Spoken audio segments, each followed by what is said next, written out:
and we can fill for a minute and then start, and then Brian will show up eventually. I'm surprised we haven't been getting updates from Brian, as he's usually like, Sam's game is running late, or started late, or whatever. I'll be there soon. Hmm. I guess because we're starting without him, he just doesn't Yeah, I guess feel the since we need. established a plan to start without him, yeah. Yeah.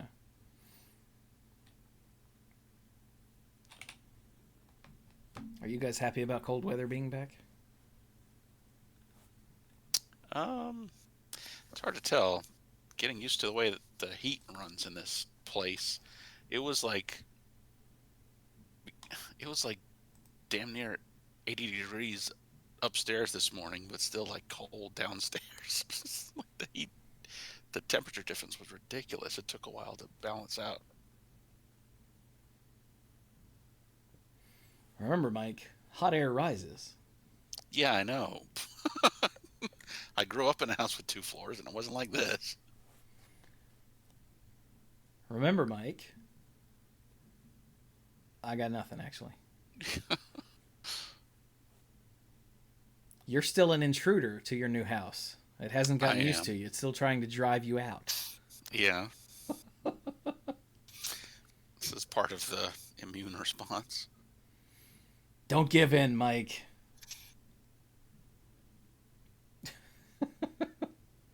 You show that house who's boss.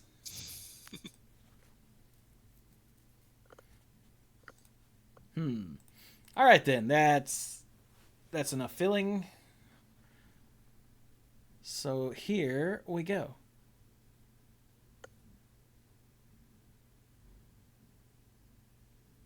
Ow, jam! Hello, everyone, and welcome to the Mana Pool. This is episode 689. I really hope that's right. I actually didn't check. I just added one. Hmm. And the last time I added one, it ended up being completely wrong. Okay, that's right. So this is episode 689 for real this time of the Mana Pool. And I am Chewy, the lead dork. Hello. Hello. I'm Hello. Thanks. I It's nice to meet you guys for the first time ever. That's what we do. We've got meet people? That's right. Oh, okay. We So, Brian is not currently here, but he'll theoretically show up at some point. Like now? Oh, Jesus. There it Okay. Well, is. there's Yeah. Brian. I timed that perfectly. I assumed you were talking about me because all I heard was theoretically he'll be joining us. I'm like, it's either me or Bill or Clues. I haven't seen Clues. Yeah, But I sadly, guess Clues has lab on Thursdays again this Ah. semester. So, but okay, Yeah. so because I have streamer mode on Discord turned on, I didn't hear Brian join the call, so it was just all of a sudden Brian, and it scared me. I have that effect on most people. The wild Brian appeared. Near, near, near, near, near, near, near, near. Do, Do do, do do, do do, do. do do do do. I'm gonna guess Clearly, that's I'm not Pokemon very music. effective. It is. Yeah. Oh, Yeah. okay. Yep. Still never played a Pokemon game. So okay, so now Brian's here, and the gang's all here.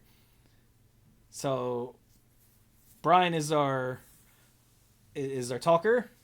Hi, Brian. Hey, I talk a lot. Mike is our beard. Hi, Mike. Hello. And Dirk is our compass. Hi, Dirk. It's north. No, there. That's terrible.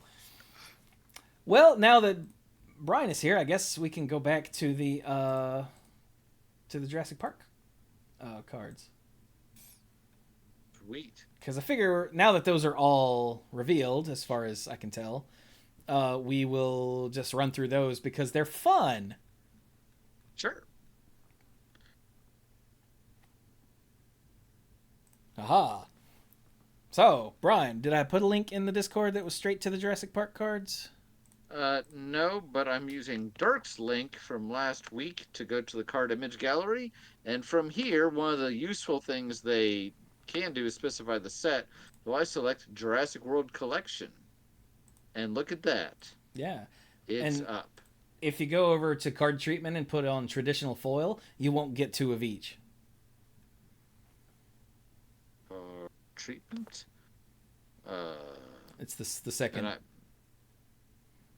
It's the second Borderless? drop down menu. See color. yeah, and then- yeah. yeah. Traditional foil. Yeah. Boom! Hey, look That's at the that. only one that gives us all of the Jurassic Park cards, including the lands, Yeah. for some reason. So Okay. Cool. all right. I guess we'll just do this. So yeah, Lost Caverns of Ixalan previews are trucking along, but also these Jurassic Park cards. One source that I found said that there were 20 cards and 6 lands, and that's how many we have here. So I'm gonna assume that source was right and not lying or inaccurate. We'll see how that goes. But the first card here is the only mono white card, and it's the reason, honestly, that I like these. This is the first one that I read and went, ha! Okay. All right, they got me. And it is Don't Move.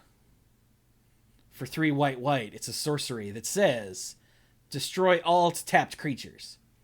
Until your next turn, whenever a creature becomes tapped, destroy it. And the flavor text says, keep absolutely still. Its vision is based on movement. Alan Grant. I like this card because this is a really fun way to illustrate this, you know? Yeah, so tapped represents the card doing something, right? Yeah. Right. And of course, if you're doing something, then you're probably moving, which means the T-Rex is going to eat you. And everyone else is standing still, but when they move, the T-Rex sees them and then eats them. And that makes me so happy. And the T-Rex eating them is what destroys it, which feels so on point. Yeah. So, did any of you actually read the book Jurassic Park? Oh, yeah, several times. I didn't. Did you? Mike. Did you ever read The Lost World? Oh, yeah. Yep. Slightly less Okay. number of times, but... Yeah. I like the part how in The Lost World, there are some people on another island and they're like, "Oh, it's a T-Rex, don't move." And Ian Malcolm is like shaking his head like they read the wrong book because he pointed out that actually the vision based on movement is a fallacy. And what is the most common technique for any prey is to freeze. Yep. So that wouldn't work terribly well. But the difference is in Jurassic Park, the book, they have time to retcon a bit. In the movies, you've kind of already shown Alan Grant being like, "Hey," and the T-Rex going, "I see you." So they've kind of already done that. So to kind of retcon it, you'd probably lose some of the audience. So they stuck with the whole vision movement thing for the movies. So a little bit of a tidbit there. But card, great. Oh, I yeah. actually have not seen this next one in blue. I've seen the movie that this is based off of, but I've not seen this card. Okay, what's it do then? It is a cresting Mosasaurus. Mosasaurus? I think it's a Mo. Mosasaurus, yeah. Mosasaurus. Like Curly and Larry and Mosasaurus. For 6 and 2 blue, it is a 4/8. I hate you. I mean, I'm not a 4/8. It is.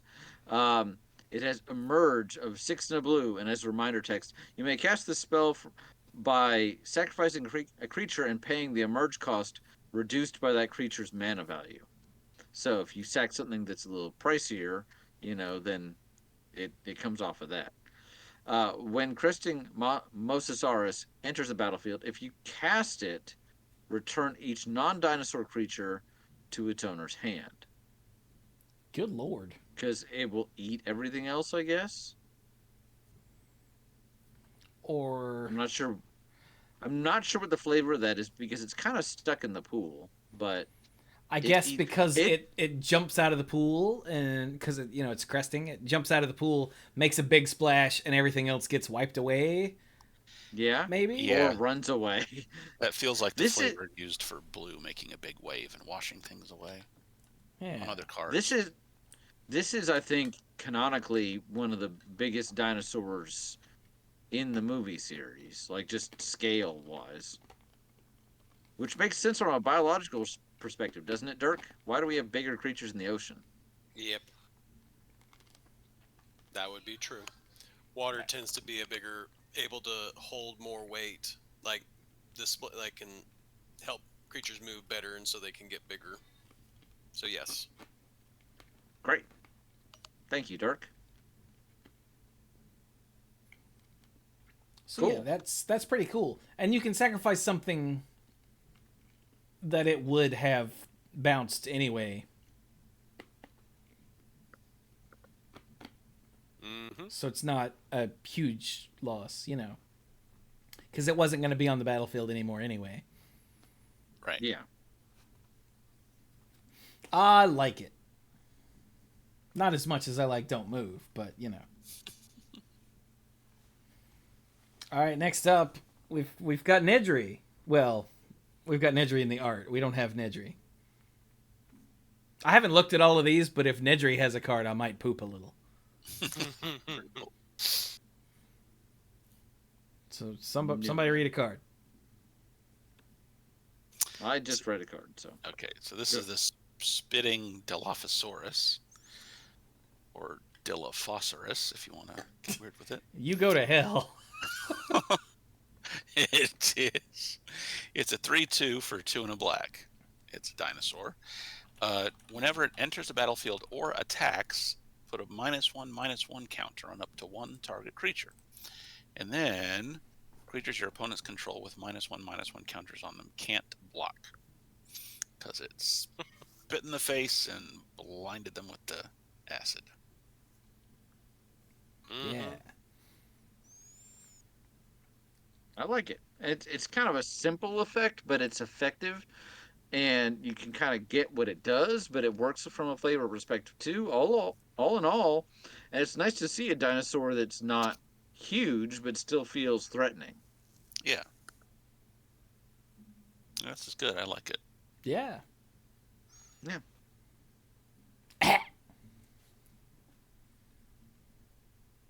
Poor Nedry. He So he sucked. got what was coming to him. Oh, he definitely did. I mean, I guess he underbid on the job, but Mm. Hammond and his rich ass could have worked with him financially, for everything Could he have. was doing. Yeah. Whoops.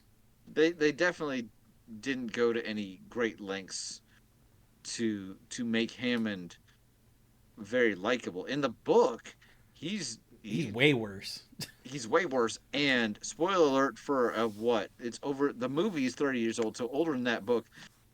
Old man Hammond dies in the first book. He's not around for the Lost World, and very few people are sad about that. Yeah, that guy sucked. Yeah.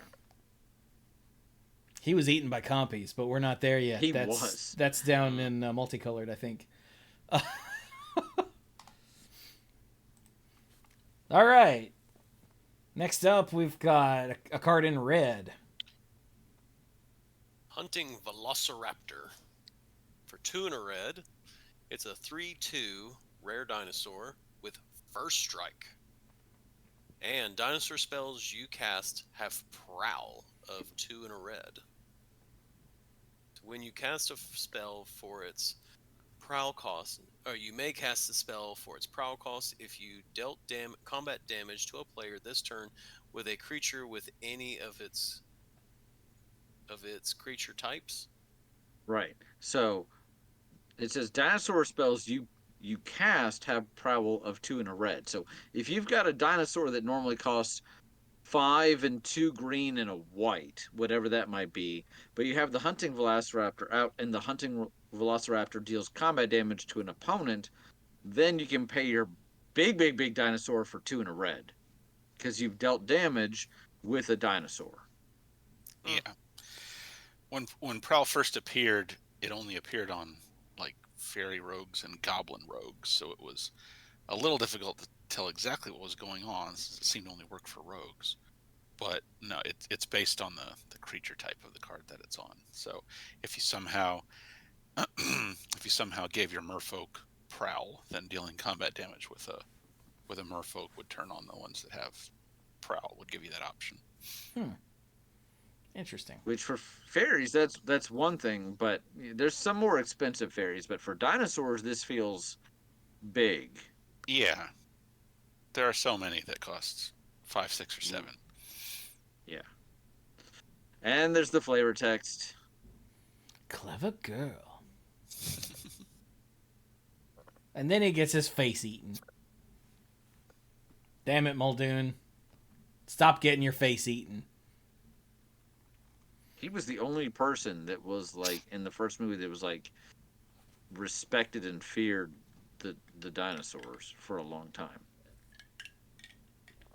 Yeah, the rest of them were like the rest of the characters were sort of like, well, I mean, not to get political on this political episode, but it's sort of like Republicans. They didn't care until it affected them. Whereas Muldoon was like, they should all be destroyed. Destroyed. It was the first thing we heard him say was they should all be destroyed. The very first thing we heard him say, other than like, I guess you know, was shoot her! is shoot her, shoot her. Yeah. So yes, he has a theme. Poor Muldoon. His theme is getting his face eaten. All right, now we got green stuff. Got a couple green things. Or 3. Yeah. We have an enchantment first. Lovely quote here by Ian Malcolm. Life finds a way. For 2 and a green, I can't talk like Jeff Goldblum, but I'll do my best. Oh, God. It's an enchantment. Whenever a non-token... I can't do it. Whenever a non-token creature with power 4 or greater enters the battlefield under your control, populate. And when you populate, you create a token that's a copy of a creature token you control. So obviously this doesn't trigger off of tokens, because otherwise this would just keep populating forever and ever. So whenever a non-token creature with power 4 or greater enters the battlefield under your control, sell it. You gotta sell it. Slap it on a lunchbox and sell it. Put it on a t-shirt. We'll have a coupon day. But to even populate, you have to have a token first. You have to have a coupon token. Sorry, a token first. I love the way that our slimy lawyer is the one who said the slimy lawyer's line. Yeah. The blood sucking. The blood sucking lawyer. Sorry, I couldn't remember the word. That's okay. That's all right. You're not slimy, Brian. Well, by this time of day. But anyway, so basically you want to have tokens out. And it can be a token of whatever. It can be a 1/1 or it can be like a 20/20, as long as it's not legendary. Life breaks free. It expands to new territories and crashes through barriers. Painfully, maybe even dangerously. But, well, there it is. Ian Malcolm. I always liked how in that quote he kind of just realizes he's done talking, so he's like, there you go. And then Hammond goes, there it is. And then completely ignores everything he just said. Right. So, I hate to be typecasting here, but I feel like Dirk should probably read Savage Order. This is a very dark card. Well, I guess if you insist. So Savage Order is a rare sorcery that costs 2 and 2 green, total of 4. The flavor text says, well, it's a super predator. By Billy Brennan. Who the hell is Billy Brennan? He was the evil kid from The Sixth Sense. What? He was also the kid in that got lost on the island in Jurassic Park 3. Glad you knew. Because Really? well, because that's the Spinosaurus right there. taking on a T-Rex. Yep. So I don't. so by His name wasn't Billy. Hang on, sure I'm it gonna look. was. Billy Brennan. Oh, Billy was the Alan Grant's partner in Jurassic Park 3. Oh, The guy who one stole the that was eggs. the one that was trying to wake him up on the Alan. airplane, and Alan. Oh my And God! totally wasn't a raptor. I've been streaming Alan Wake. For Halloween. And anytime anyone says his name, my brain sees a raptor's head turn and say it. Alan. I'm like, stop! That is appropriate. So I mistook that. I thought it was the little kid. I've seen Jurassic Park 3 more than once, but really only like 2 times compared to the many other times I've seen the first 2 films. Yeah. It wasn't my favorite. It was not good. So, although it is the first one that had an Ankylosaurus in it, even though it was just briefly for a second. All right. Anyway. Well, let me read what it says. It tried to make a cell phone ring scary, but anyway, go ahead. All right. As an additional cost to cast this spell, sacrifice a creature with power 4 or greater. Search your library for a dinosaur creature card, put it onto the battlefield, then shuffle. It gains indestructible until your next turn. Ugh. Okay. Well, we were just talking about how big some of the dinosaurs are. Yeah. This is not free. That is kind of a substantial cost, but Yeah, because unless you're doing something, unless you're up to some other kind of tricks, the creature with, or using some unusual creatures, the creature with power 4 or greater is at least going to cost 4. So you've spent a fair bit of mana. So it's nice that it keeps it from getting killed immediately after you go through all that trouble. Yeah. yeah. Until your next turn means once your turn starts, that wears off, right? Yes. Okay. Just making sure my brain wasn't screwing this up. Mm-hmm. Your brain is not, in fact, screwing this up. For once. Thanks, brain. You're welcome. So yeah, that card's pretty cool. All right. Well, I'm gonna read this here saga. If it's okay with Mike. Oh, it's a flip card. Sorry, I didn't realize that it was double faced. I clicked on it thinking it would make it bigger. I forgot. That's the one thing the new card image gallery doesn't do. All right. So this card is called Welcome to ...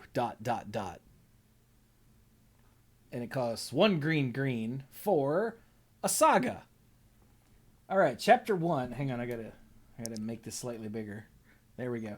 Chapter 1 says, for each opponent, up to 1 target non-creature artifact they control becomes a 0/4 wall artifact creature with Defender for as long as you control this saga. Building the walls. The containment walls. Yeah, that's neat. Chapter 2 is create a 3/3 green dinosaur creature token with trample. It gains haste until end of turn. Ooh, that's nice.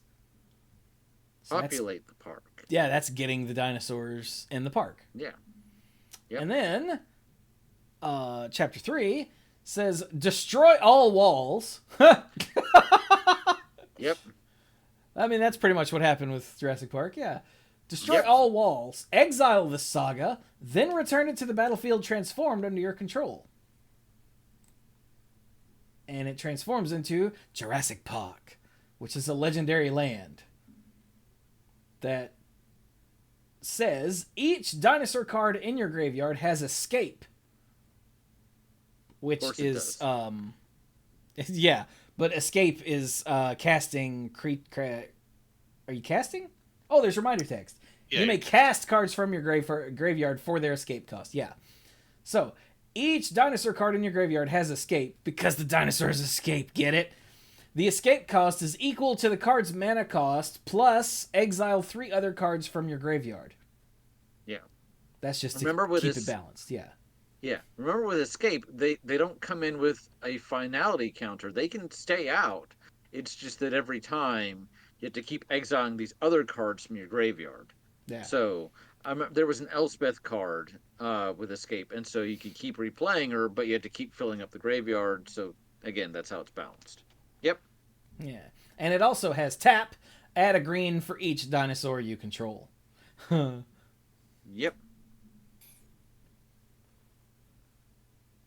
Each Nice. dinosaur card has escape. Yeah. This is super top down. That's so stupid. I love it. Well, you build these walls just to break them down. Mr. Gorbachev, tear down that wall. Mr. Hammond, tear down these walls. That's what like the T-Rex is saying the whole time. Yeah. Spared every expense.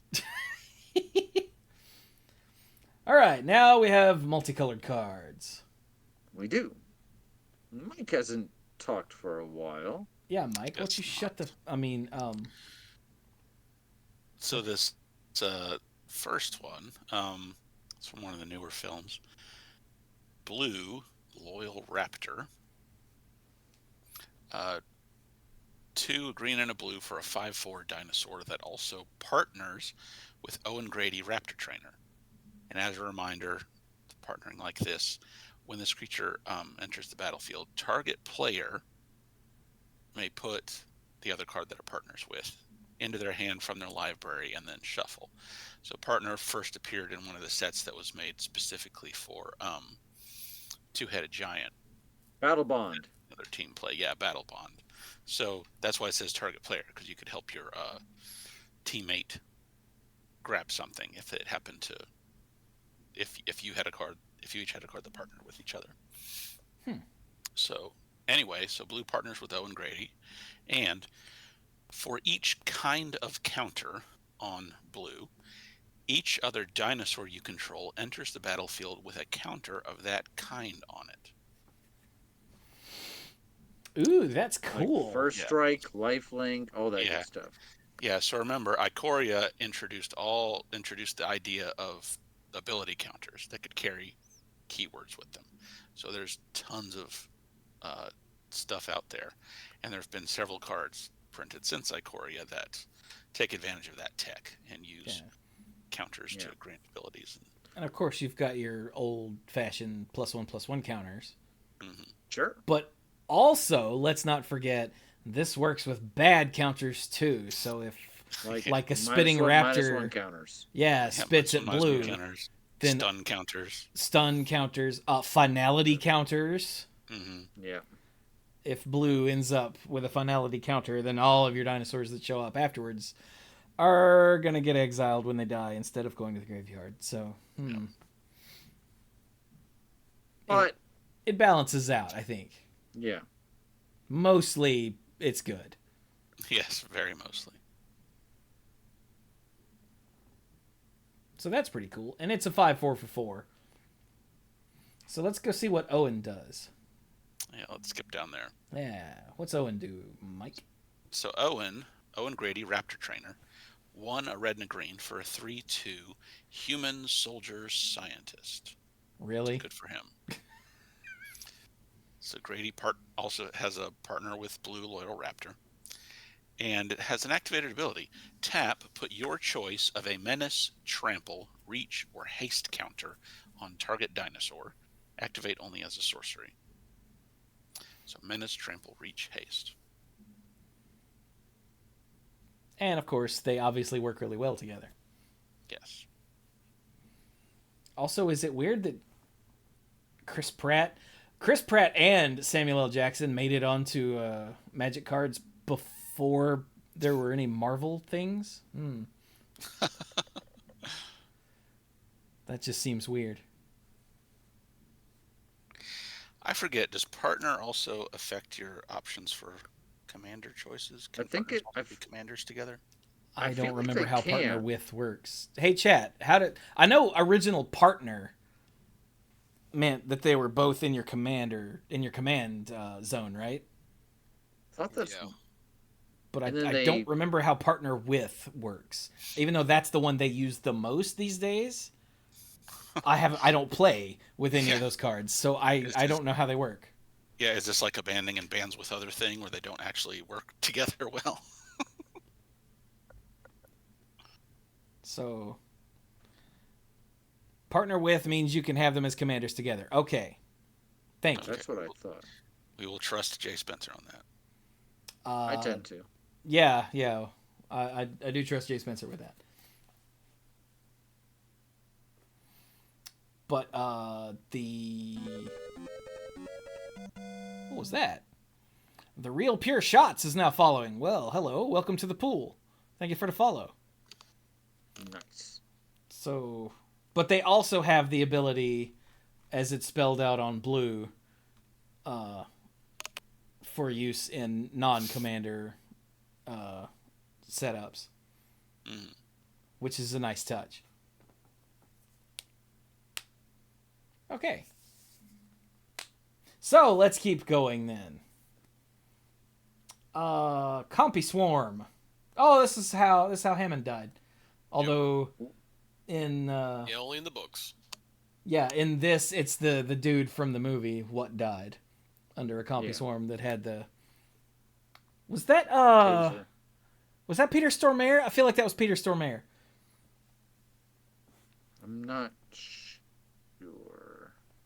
But for one, a black and a green, Compy Swarm is a 2/2 dinosaur that says at the beginning of your end step, if a creature died this turn, create a tapped token that's a copy of Compy Swarm. And that means once you have a tapped token that's a copy of it, then the next time this happens, you'll get a copy for each one because it's a straight copy. Yeah, that's right. It doesn't check to see. It doesn't check to like be dependent on whether it's a token or not. It just it'll make the copy regardless. So every turn, as long as all of your compies survive, this can get out of hand fast, which I find kind of hilarious. Yay, compies. So, what have we got here? Ellen and Allie? Oh my god. I can read, I swear, and talk, and I know these characters. I don't know. This is getting entertaining.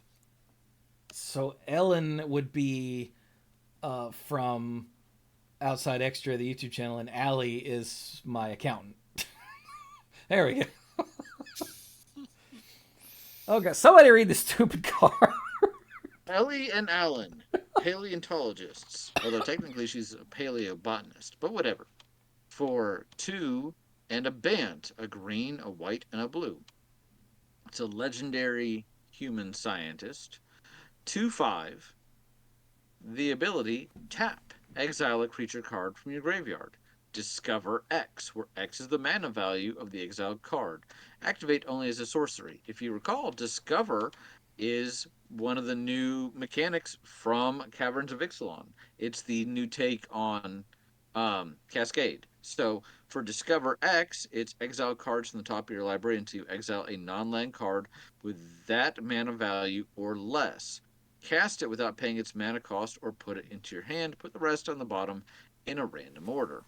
So this is interesting because they dig up a creature card. It has to be a creature card. And then they make a discovery about it. Like, hey, look, they probably had feathers. Something like that. I like the flavor that the bigger it is, then the more things they could potentially discover. Mm-hmm. Correct. As opposed to digging up, a jawbone, which can only tell you so much. If they dig up, a full-size skeleton, they could learn all kinds of stuff. I really like the flavor on that. Yeah. Continuing to hit it out of the park. From a gameplay standpoint, you can exile something really big and get probably the first thing that you're going to find, whatever that may be. Or you may try to do something really small for shenanigans of like, oh, I know that the only 2-drop at my deck is blah, so I'll exile something that costs 3. Yeah. Shenanigans. Always shenanigans. All right. Now we've got a big ass. Yep. I don't recognize this. I haven't seen the latest one. Is this from the latest one? I have no idea. I haven't seen the newest one either. I think the I think there's one further down that is what the new dinosaur and domination was. So Indominus Rex was the one from Jurassic World. Mm-hmm. Correct. In the Indoraptor was the one from the Fallen Kingdom, I think. Yes. And so this one, I guess, is the one from Dominion. I didn't see Dominion either. I haven't. Yeah. So by process of elimination, I think it probably is. The problem is, I don't know how you say it, because your brain says it's Gigantosaurus, but it's not, because there's an extra O in there. And I think it's like Giganotosaurus. Giganotosaurus? Or something like that. Giga. Yeah. Oh yeah, you're right. Giganotosaurus.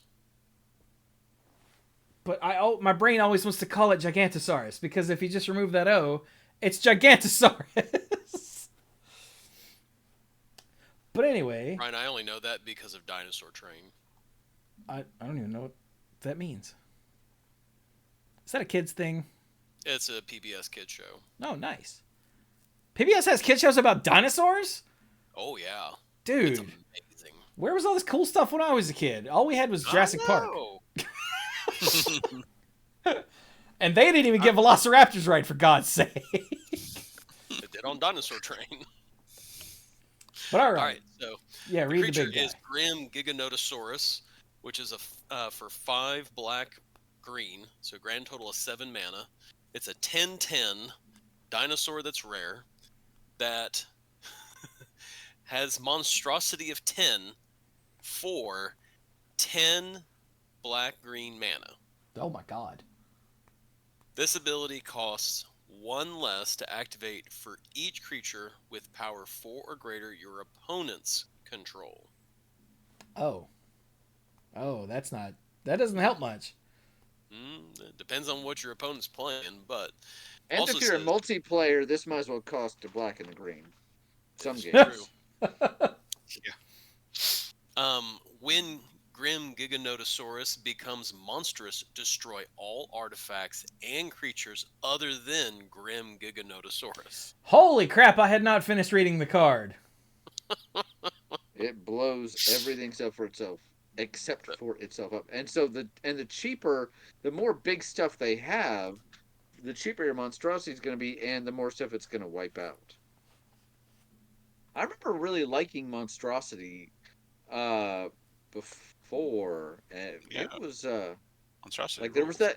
there was the dragon that was like, you might go, oh, it's just a big dumb red rare, but it was really doing a lot of work. Stormbreath Dragon was for real. Stormbreath Dragon, thank you. Yeah, I was trying to remember. Stormbreath Dragon was the real deal, yeah. And there was the that Hydra thing. Yes. Start with a several P. Hydras. Yeah, but the one that had monstrosity. Also from Pelucranos. Yeah. Pelucranos. Yeah, there we go. Thank you.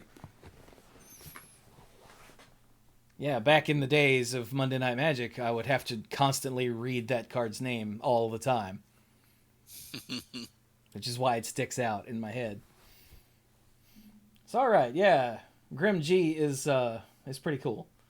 Not the most useful, but pretty cool. You can land him with monstrosity. I'm pretty sure you should win. Or at least you should eat somebody's face before everybody else kills you. Right. Mm-hmm. Huh. All right. Now we've got Henry Wu, InGen Geneticist. For a black, a blue, and a green. What is that? That's the snake people. Sultai. Yeah, thank you. Yeah. So he's a 1/4 human scientist. Henry Wu and other human creatures you control have exploit. What the hell is exploit? When a creature with exploit enters the battlefield, you may sacrifice a creature. Oh god, this is so flavorful already. I haven't read this card before. And whenever a creature you control exploits a non-human creature, draw a card. If the exploited creature had power 3 or greater, create a treasure token. Oh my god! Yep, this is on point. Why is this just not called capitalism? That's the flavor text. Oh, You right, just can't yeah. see it. There's Yeah. just no room on the card. I like how they had him basically explain in Jurassic World, yeah, these dinosaurs aren't scientifically accurate because that's not what you wanted me to make. They're a product. Yeah. Just dang. Huh. I Yeah, I'm love sure the when the fact- first one came out and it had feathers, Hammond was like, what the hell is this crap? Fix it! Yeah. Add a little more frog and the DNA to fact- that. And I mean, you could have this ability without it being exploit, and it would still work just fine. The fact that it's named exploit, It's and so I realize perfect. this ability has been around for a while. This is not for him, but yeah, because that's what he's doing, and other humans too. He's like, come along.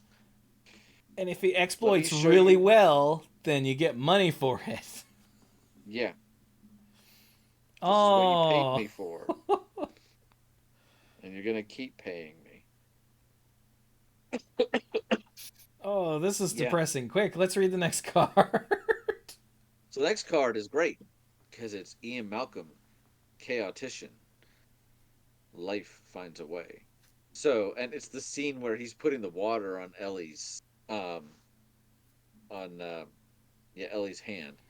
whoops. So for one, a blue and a red, he's a 2/2 human scientist. So he's not big. That's not his point. Whenever a player draws their second card each turn, that player exiles the top card of their library. Who doesn't love shared fate? Because Ooh, that's me. during each well, then you won't like Ian Malcolm. Because during each player's turn, that player may cast a spell from among the cards they don't own, exiled with Ian Malcolm, Chaotician, and mana of any type can be spent to cast it. God, that is chaos. It is. Wow. It's shared fate chaos. Except it's better than like it's not as restrictive as shared fate. It doesn't. I don't think you don't like shared fate because it locks you out of your own deck. You don't mind the playing with other people's stuff.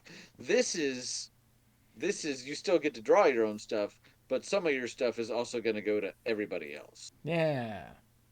Yeah. See, I like this. I like this slightly more than shared fate, not just because Jeff Goldblum, Yeah.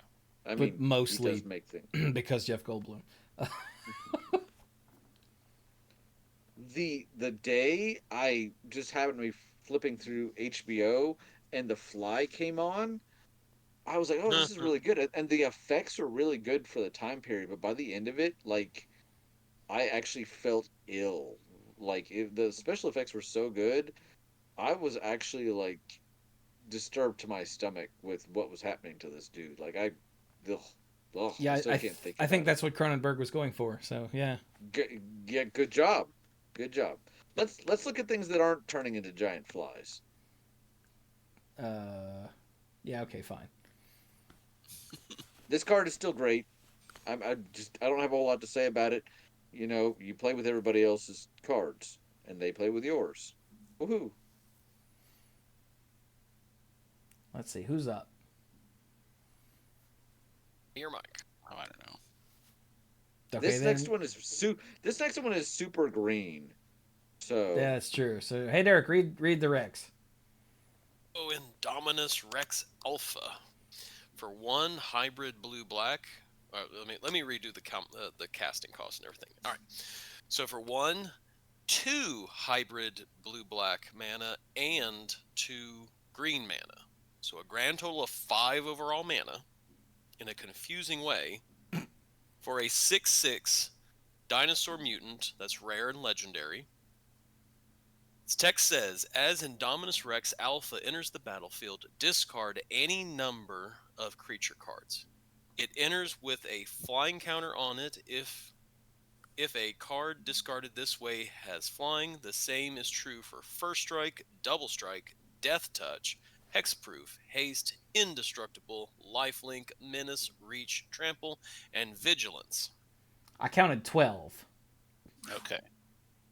When Indominus Rex enters the battlefield, draw a card for each counter on it. Oh my god. Yeah. Woo just kind of was like, and a little bit of this, and a little bit of this one, and yeah, let's do some of this one too. When he made this thing, so Let's see. Blue. So that accounts for Blue Loyal Raptor.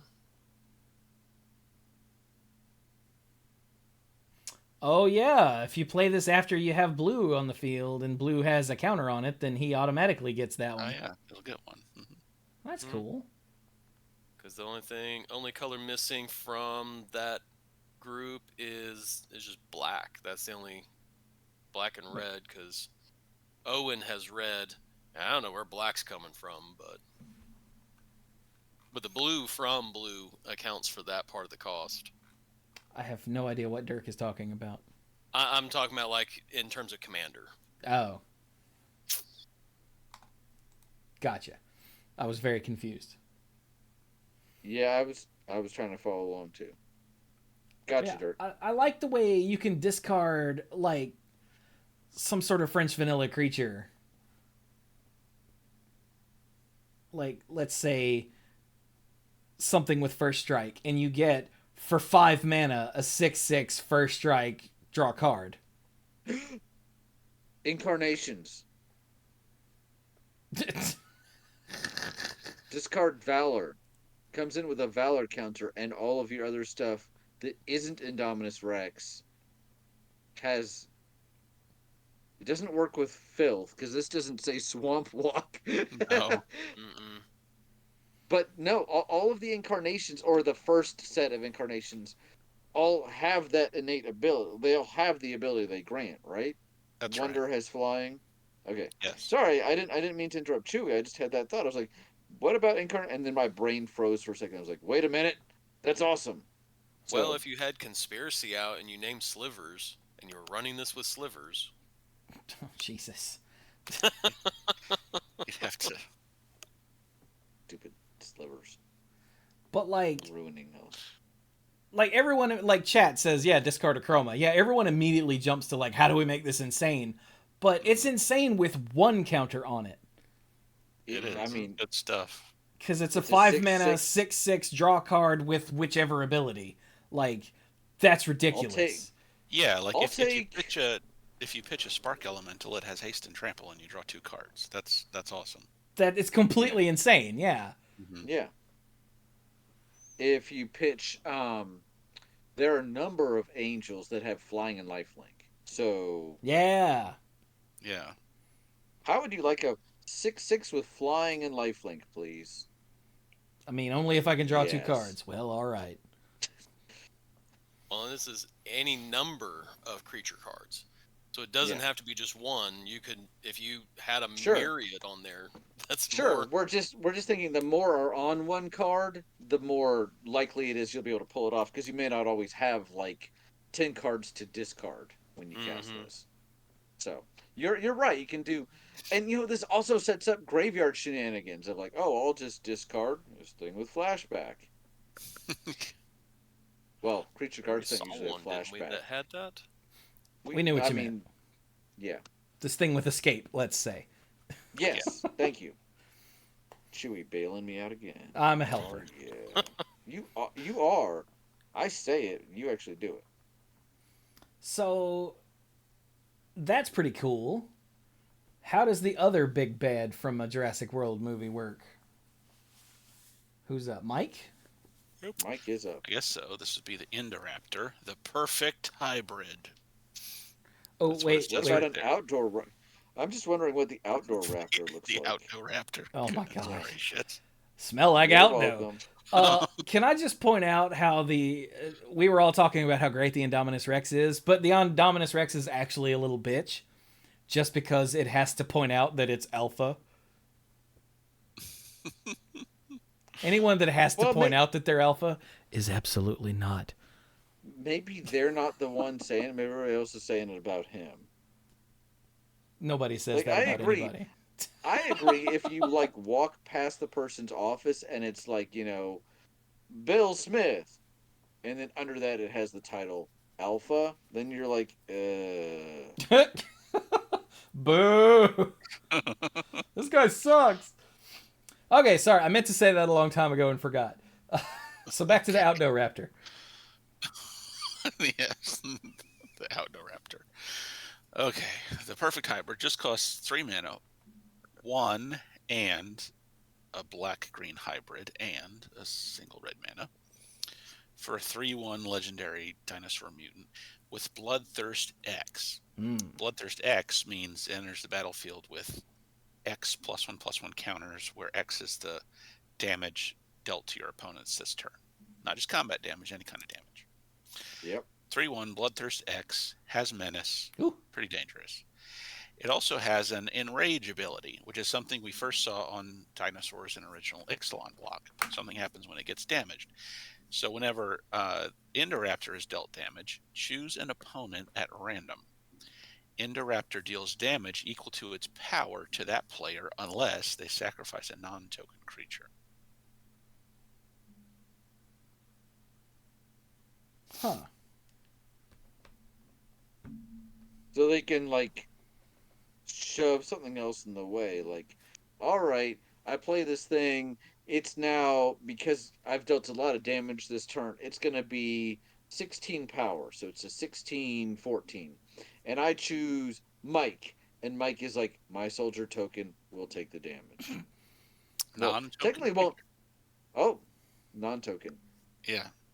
Then my soldier card. Yeah. My, as the old saying goes, you don't have to be. Faster than the bear. You don't have to be faster than the outdoor raptor. You just have to be faster than literally anyone else. Yes.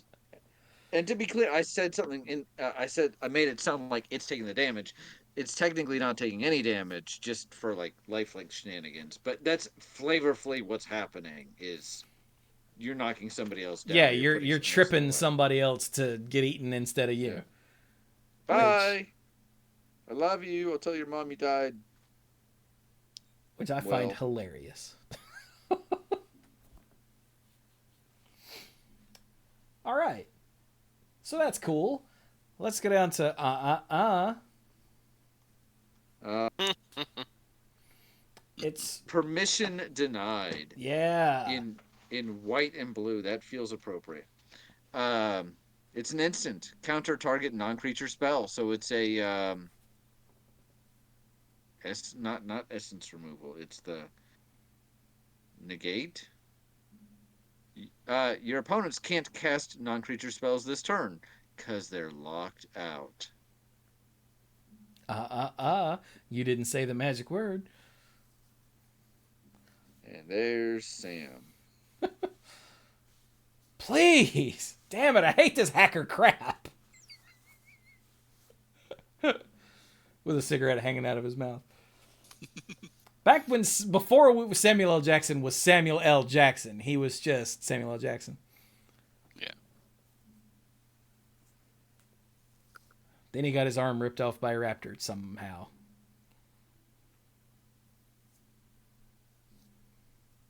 But yeah, that's pretty good. That it stops them and locks them out of casting others for the rest of the turn. Because of the hacker crap. Yeah. Yeah. All right. So now we've got a ravenous Tyrannosaurus, which is the image I used for the backdrop for this episode, as you can, those of you watching the video version can see. And it's very clearly the T-Rex from the very first Jurassic Park. So the end of the first Jurassic Park. You might almost call it the big bad dinosaur from Jurassic Park 1, but that's really more he's a threat, but it's really more the raptors that are kind of given the heel treatment. Sure. He eats them.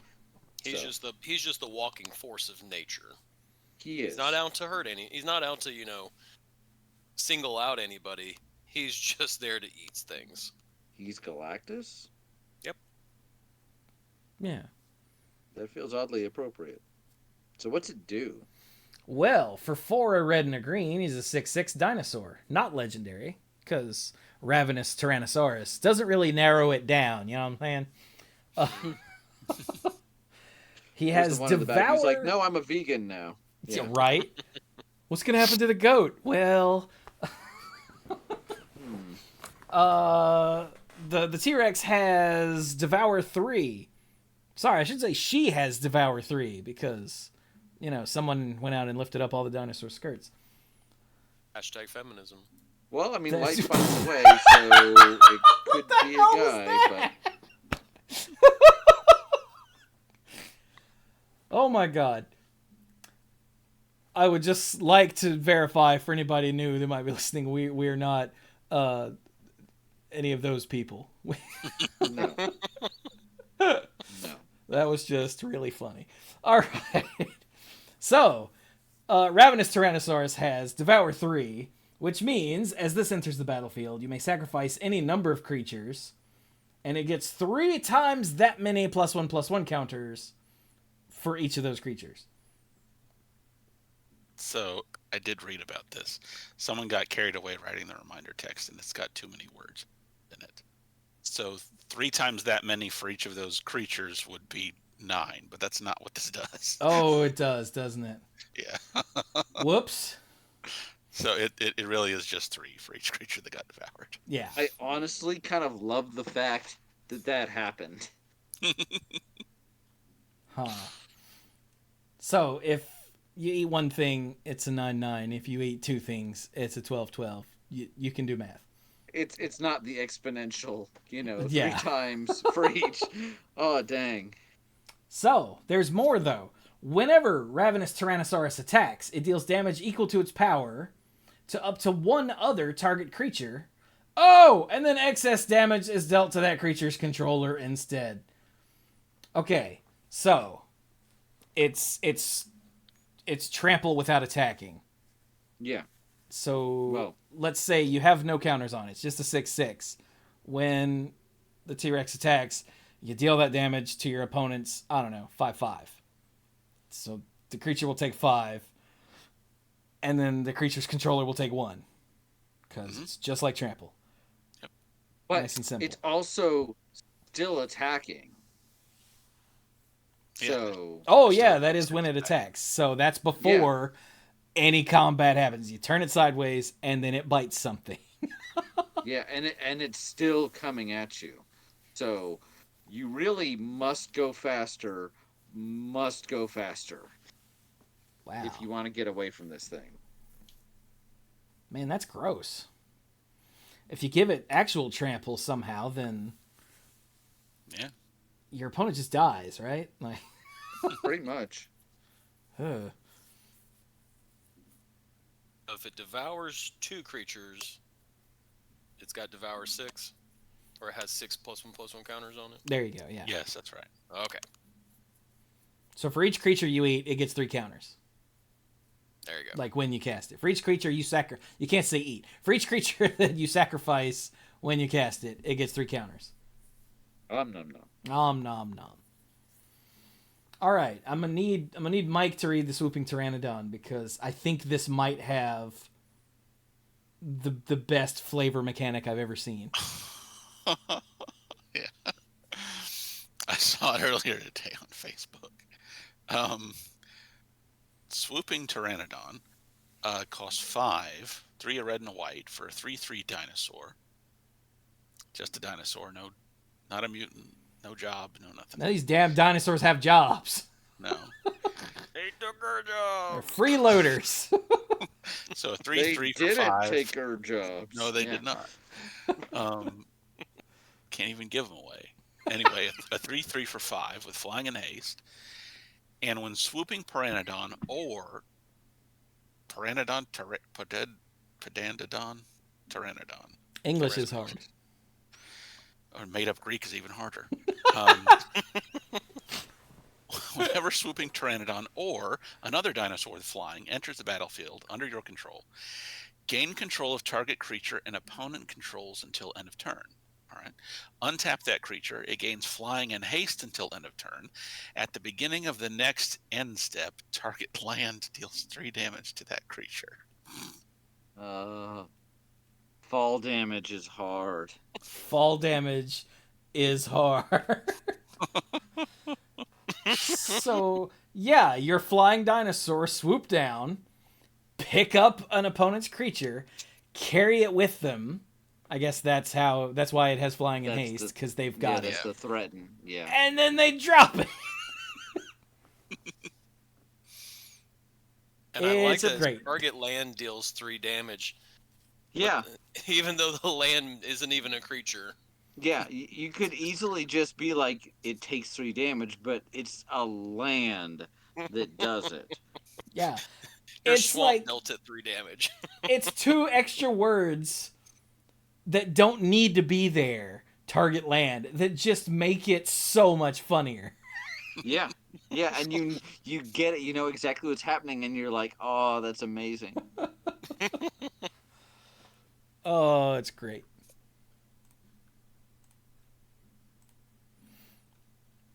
So, I love swooping pteranodon. I'm not gonna lie. Yeah. It's just, it untaps the creature. You can't use the creature. Well, yeah, it What do you gets mean? flying and haste. Yeah, it gains Well, flying you and haste. untap it against. Oh, what does it say? You get opponent. You gain control of You it. gain control. Oh, okay, never mind. Yeah. That's maybe So- the I only missed the part part that of they're. I'm reading all the stuff at the bottom. I missed the part at the top that says under gain control. I missed that part. Yeah, there are a lot of words, and they're all pretty helpful. And That's maybe. I get what they're doing flavor wise, but that's the only trick for me is that you are gaining control of them. So flavor wise, it's like I'll join you, kind of, sorta, not really, maybe. I don't know. Well, no, it's on Um, your I- side of the battlefield because they picked it up and they're carrying it with them. I guess. Yeah. So that's why it's I'm- on your side of the battlefield. Look, you got to rationalize as you go here. Yeah, I'm with you. I'm with you. So yeah, that I think the swooping pteranodon and don't move are my favorite cards thus far. Just because they're beautiful. But then we have, well, there's one more actual card and then some lands that we've seen before. So what does Dino DNA? English. Dino DNA is an artifact for a single mana. It is not a creature. It has imprint, which is one of the best, cleanest abilities ever. It's from original Mirrodin, and it's amazing they haven't done a whole lot with it since. But in the right circumstances, it's kind of broken, so I get it. Imprint. You pay 1 and tap the Dino DNA and exile target creature card from a graveyard. Activate only as a sorcery. So then that card is imprinted on Dino DNA. For 6 mana later, you don't have to tap this. Create a token that's a copy of target creature card exiled with Dino DNA. Except it's a 6/6 green dinosaur creature with trample. Activate only as a sorcery. Hmm.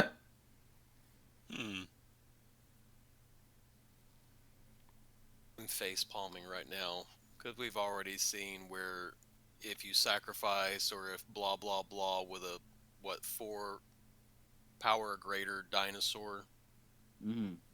mayhem occurs. Yep. Yeah. So yeah, I kind of like that this doesn't do anything for a very long time. Just like finding dinosaur DNA doesn't do anything. Yeah. And then later, when you've pumped enough money, or in this case mana, into it, you can make dinosaurs.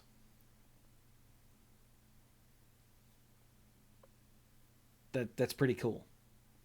And since it becomes a 6/6, you may have like a 2/2 with a really good ability in there, like maybe a 2/2 with double strike or something. And in this case, it becomes a 6/6. So Yeah.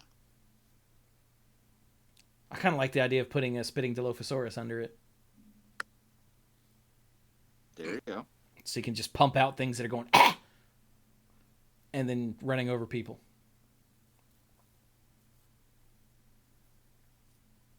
So yeah, It could be. Oh, you could make a. You could start making a really, really big compy swarm, because the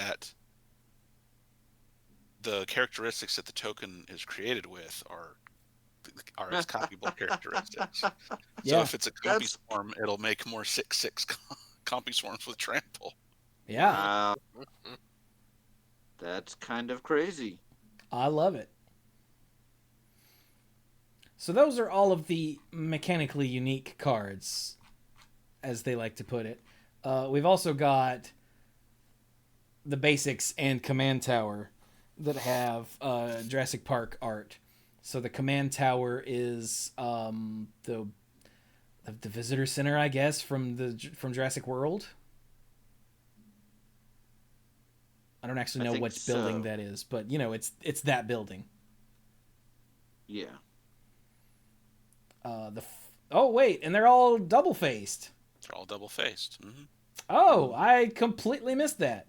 And the backside is the same building but decaying and overgrown with dinosaurs walking around outside. Mhm. Oh, that's cool. Okay, so the forest is the raptor pen with a worker standing in front of it and workers up on the tower, and then it's raptor pen at night with the fence broken and dinosaurs standing outside. Oh, that's so cool. Okay, what's the island? It's the Mosasaurus aquarium. Mhm. Can you make glass that big and that strong to hold a Mosasaurus? Because Jesus Christ. Nope. It's transparent aluminum. It's a transparent aluminum. How do we know he didn't invent the thing? And then the back is something that I'm guessing I would have seen if I'd watched the last movie. Or the last two movies, actually. Actually, I think it's from Fallen Kingdom. Yeah, I didn't see that one either. So it's the Mosasaurus. And there's like a sub in front, and the Mosasaurus is about to eat the sub. Yeah. The mountain is the Ornithomimus on the the Gallimimus running around in front of a mountain. Oh, and the backside is the T-Rex with the volcano erupting. Yeah. I saw that in the trailer. Yep. It's because it's evocative. It is, with the broken ball thing over there. The plains is the shot from the first Jurassic Park where Ellie and Alan see the Brachiosaurs and the Parasaurolophus off in the distance. It's very cute. What's on the back? Oh, is that Owen and Claire? I think, looking at all the dead dinosaurs from, I guess that would be Fallen Kingdom. I think so. Yeah. Wow, that's depressing. Let's flip that Yeah. one back over. Oh, that's nice.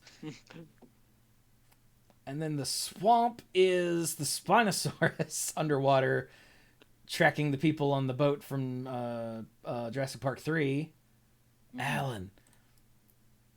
Oh, and then it's the backside is the Spinosaurus hanging out with the oil slick on top of the water has been ignited, also from Jurassic Park 3.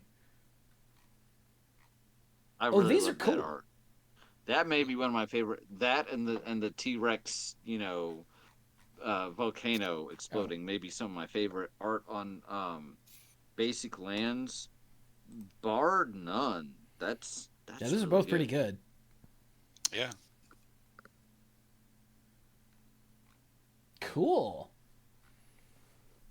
I did not catch that these were... Oh, wait. I did see both of these arts on the Raptor pen way, way, way back when they first like mentioned Jurassic Park cards, but I don't think I realized they were the two sides of the same card.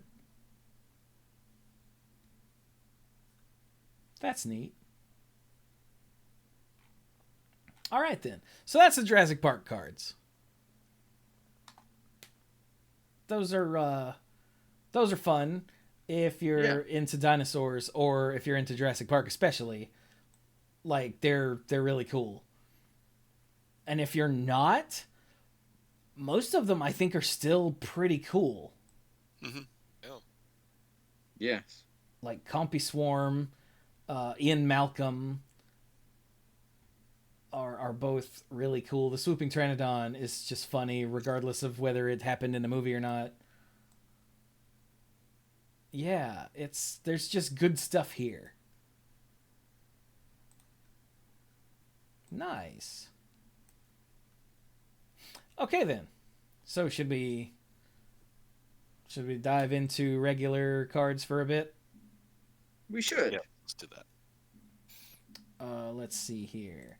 So we'll go all sets.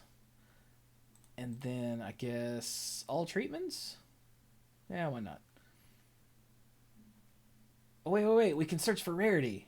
Oh, wait. Let's see if there's any cool mythics. Holy crap, there's a lot.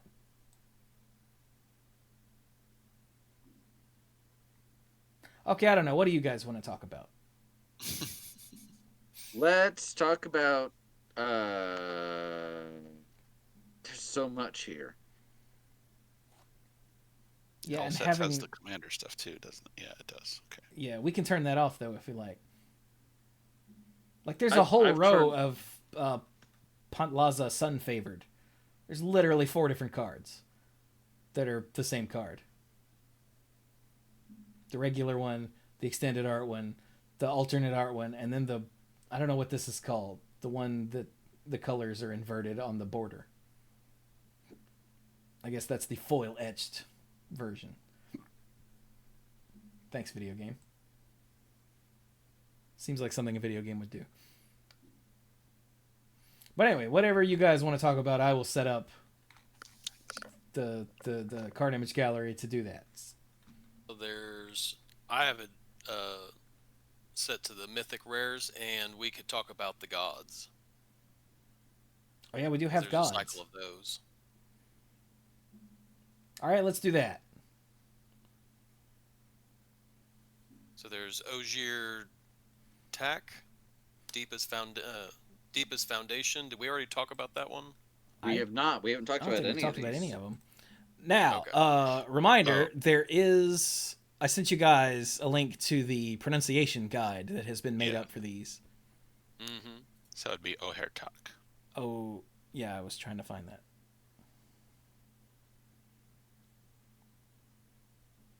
Oh, O'Hare, I don't see talk, but it's TAQ. How else would you say it?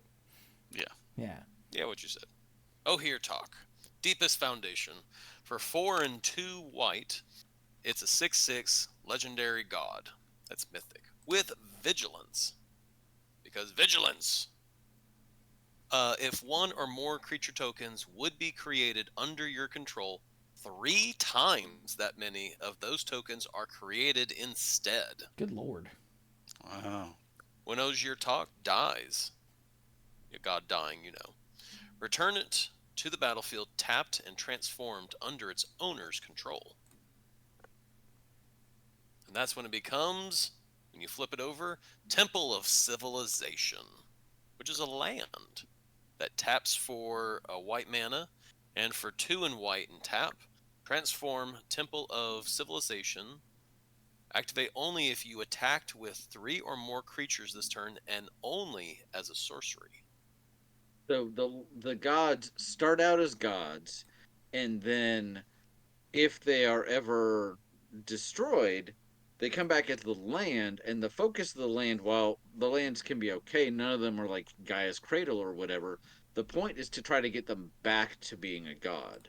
So, and the abilities kind of fit together, like the god being like, hey, you like tokens? Here's some token on token on token, and then the land is like, hey, if you've got all these creatures, just swing with them and I'll be a god again.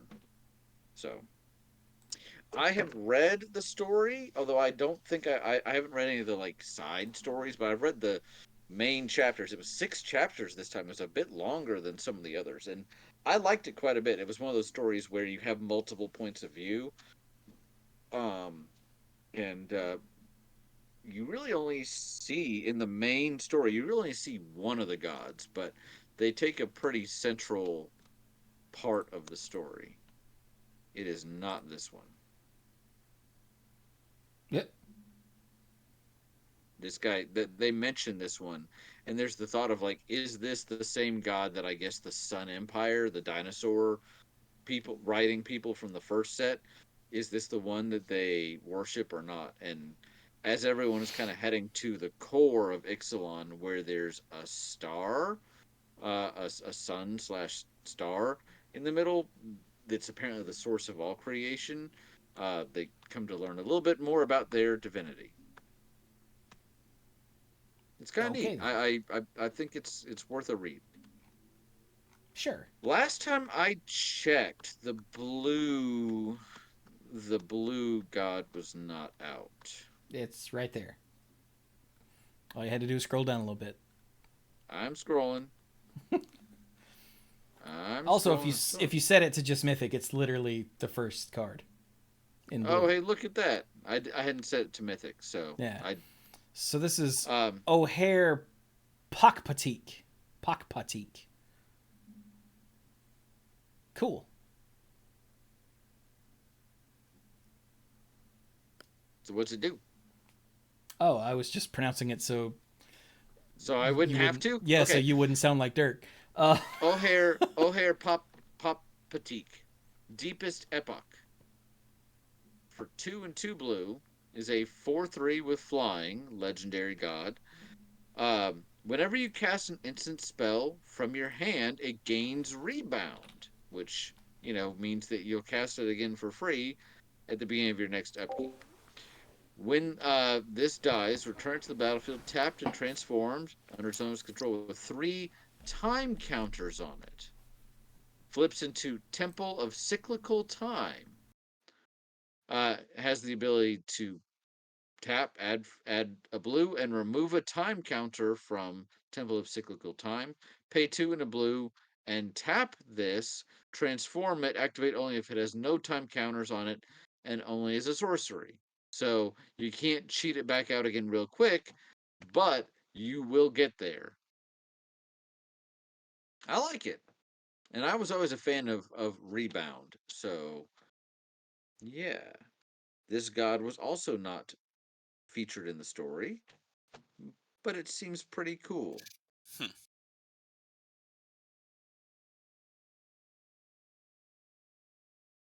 And again, I haven't read the side stories. Some of the others may be featured there. Yeah. So Okay. What else do we got?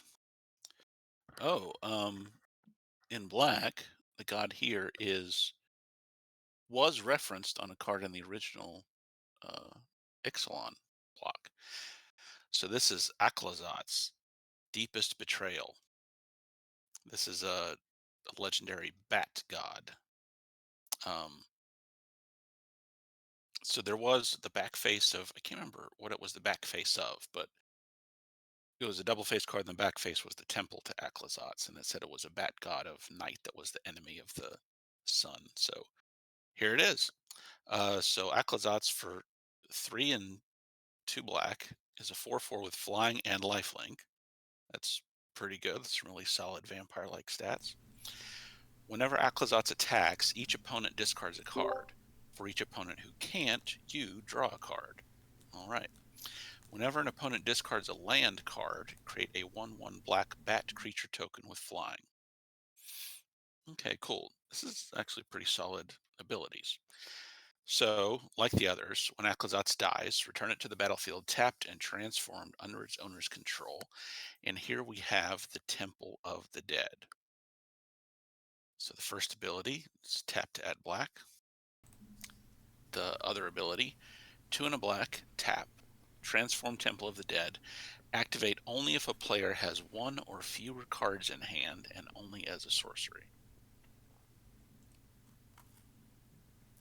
So it's possible you might just be able to turn Aclazotz back the next round if you've been doing the work to get cards out of your opponent's hands.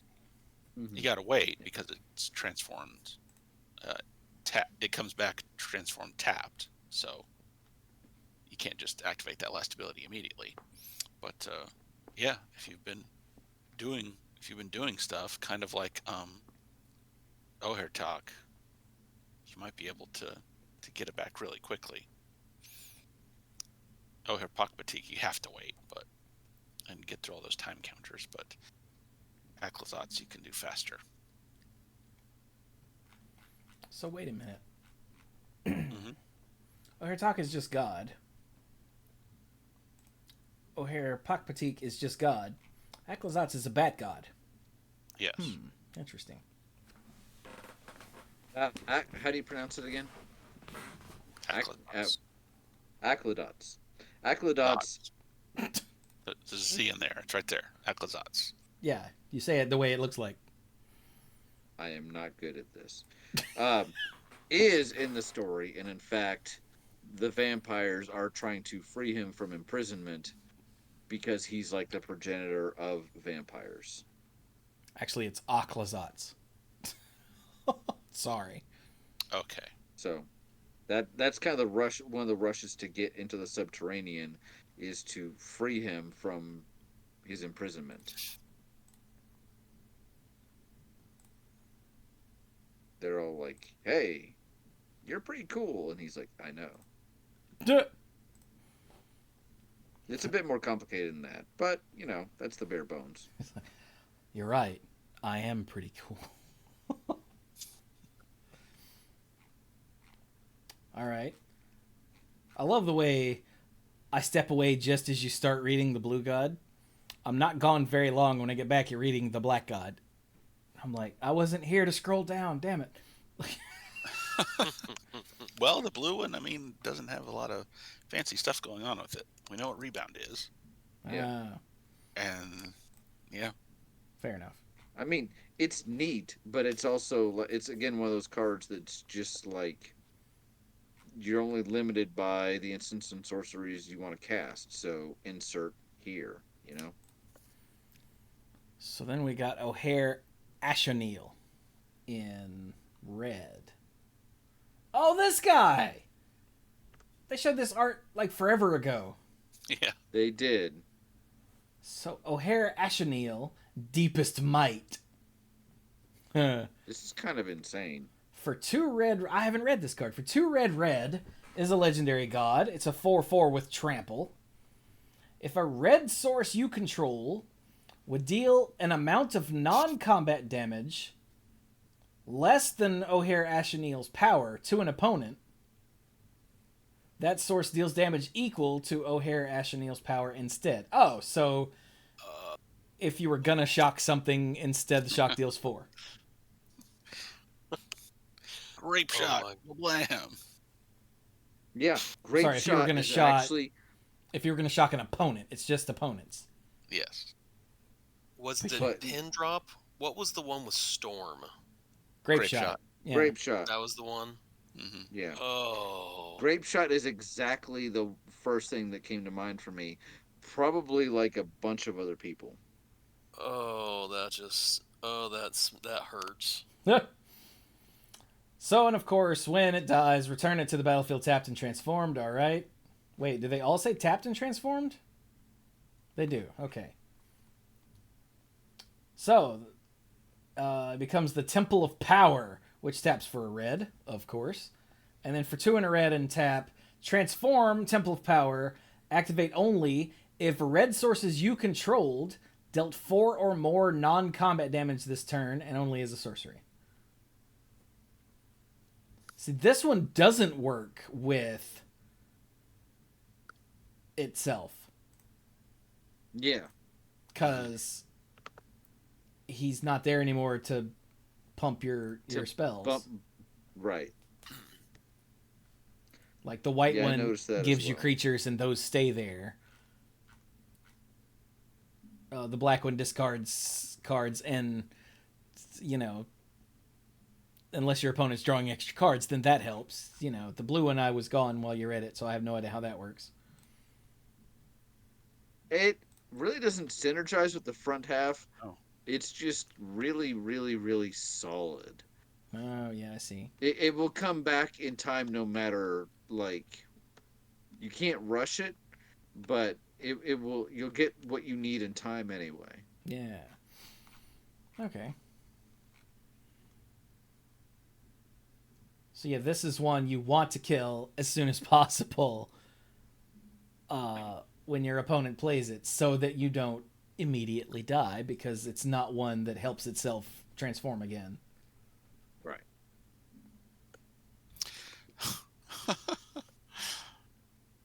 What? I just had some. There are people out there who are going to use this to finally get a good application for mana clash. I was thinking about symmetric things, making them unsymmetrical. That's funny. Gosh, that'd be so funny. Wow. I kind of like it, and I kind of really, really don't like it. But, you're gonna kill me with what? That's pretty funny. All right, so what's the green one? Well, that one is Ohir Koslam. Deepest Growth. All of them except for the black one start with Ohir, because they're all O'Hare. cool, and O'Hare. For 3 and 2 green, total of 5. It's a 6/5 legendary god that has trample. Whenever Ohir Koslam deals combat damage to a player, reveal that many cards from the top of your library. You may put a creature card and or a land card from among them onto the battlefield. Put the rest on the bottom in a random order. When Ohir Koslam dies, return it to the battlefield tapped and transformed under its owner's control, and it becomes Temple of Cultivation. So it taps for a green, 2 and a green, tap, transform Temple of Cultivation, activate only if you control 10 or more permanents, and only as a sorcery. Yeah, it's almost like the city's blessing. Yes. But to be clear, city's blessing, once you've got it the rest of the game. This is very dependent upon you having it when you want to transform this. So, but yeah, and let's not forget, for that first half, the more cards you look at, the better. And this thing is a 6 power for 5 mana. So Yeah, with trample, Yeah. so you still might get to look at a card or two even if they block. Mm-hmm. And again, its front side helps its backside work, because you're barfing extra permanents onto the battlefield. Nice. All right, then. That's really cool. I like the different takes on gods. Like, we had the indestructible ones first. We've got these that don't stay dead. Mm-hmm. got the ones that aren't always gods, or they don't have certain effects if you don't have devotion or other things to really turn them on, so to speak. It's pretty neat. So, Do planeswalkers? are there any more gods? I think I saw a blue-black one. There aren't any more double-faced gods, but there is a blue-black god in the multicolor section. Yeah, I just found him, the ancient one. Oh, this one. Yeah, okay. What's that do, Mike? Okay, so it's an 8/8 for just 2 mana, a blue and a black. So let's figure out what's going on here. That's an 8/8 spirit god for a blue and a black. It has Descend 8, and meaning it's checking for 8 permanent cards in your graveyard. So the Ancient One can't attack or block unless there are 8 or more permanent cards in your graveyard. All right. Besides that, there's an activated ability. 2 a black and a red, not red, 2 a blue and a black. Draw a card, then discard a card. When you discard a card this way, target player mills cards equal to its mana value.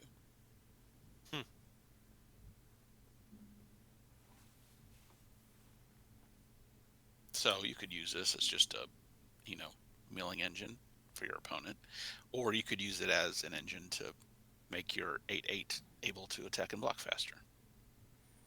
Yeah. It's not like great as that, since it costs 4 every time just to loot once, essentially. If you don't care about the milling, that is. And remember, in this set, milling potentially helps your opponent in lots of ways. Yeah, this is a very graveyard-centric set. But then, once it does turn on, hey, 2 mana 8/8.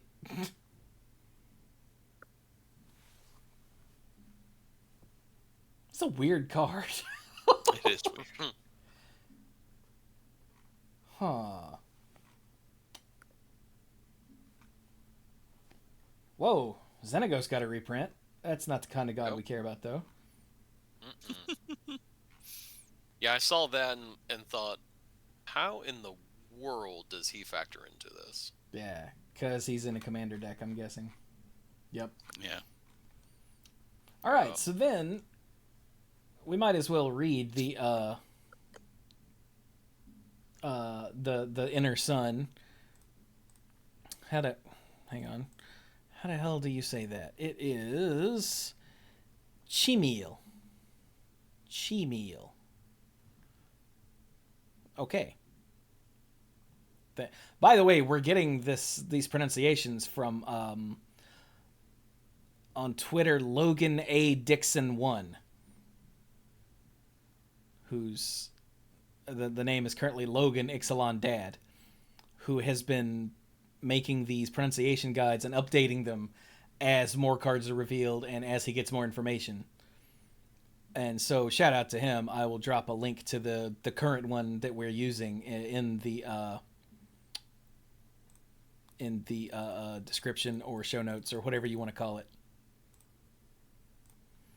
And I'll drop it in chat right now once I find the proper app for that. Whoop.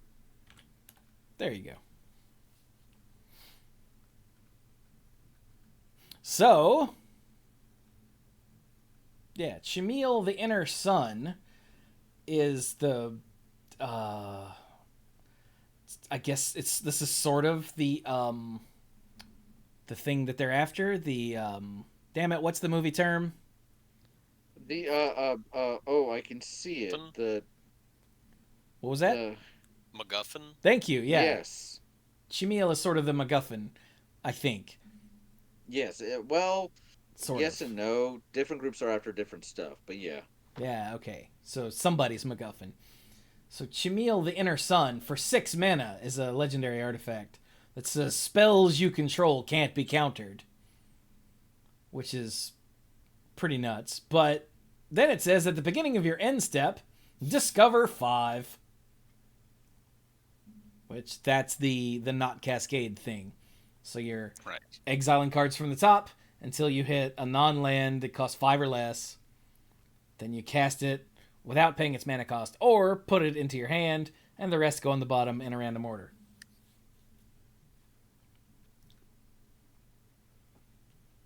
So it's just your stuff can't be countered, and you get something free at the end of every turn. Mm-hmm. That's fun.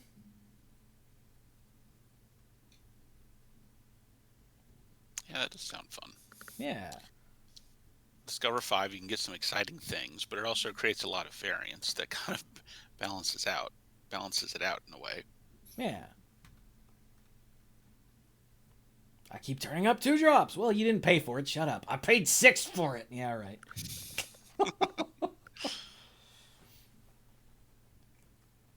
So, yeah, that's fun. Oh, look at all these different colored mana crypts. What is this?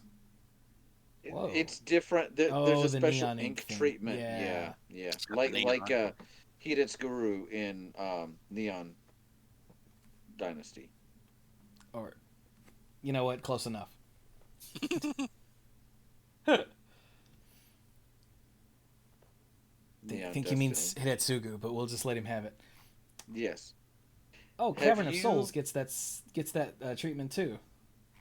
Neat. Hey, Dirk. Hey, Dirk. Have you seen? Are you good? Yeah, I'm good. Okay. Have you seen the Millennium Calendar yet? What color? It's at the end of It's an Artifacts. artifact. End of artifacts. Millennium Calendar. All right, so for 1 mana, it is a legendary artifact. When you untap one or more permanents during your untap step, put that many time counters on the Millennium Calendar. For 2 and tap, double the number of time counters on the Millennium Calendar. When there are 1,000 or more time counters on the Millennium Calendar, sacrifice it, and each opponent loses 1,000 life. I love the way Dirk got to the end of the sentence there. Sacrifice it in each Wow. opponent. Oh. That is the appropriate response, though. Yeah. So yeah, this is a There- card that people have been trying to figure out the fastest way to get there. Yep. Gotta do math. And I have I'm no married idea an what. accountant, so I don't have to do math. Right? I have no idea what people have come up with for the fastest way to do this, but I saw something like 9. And I think that was like with every turn it might have been 7.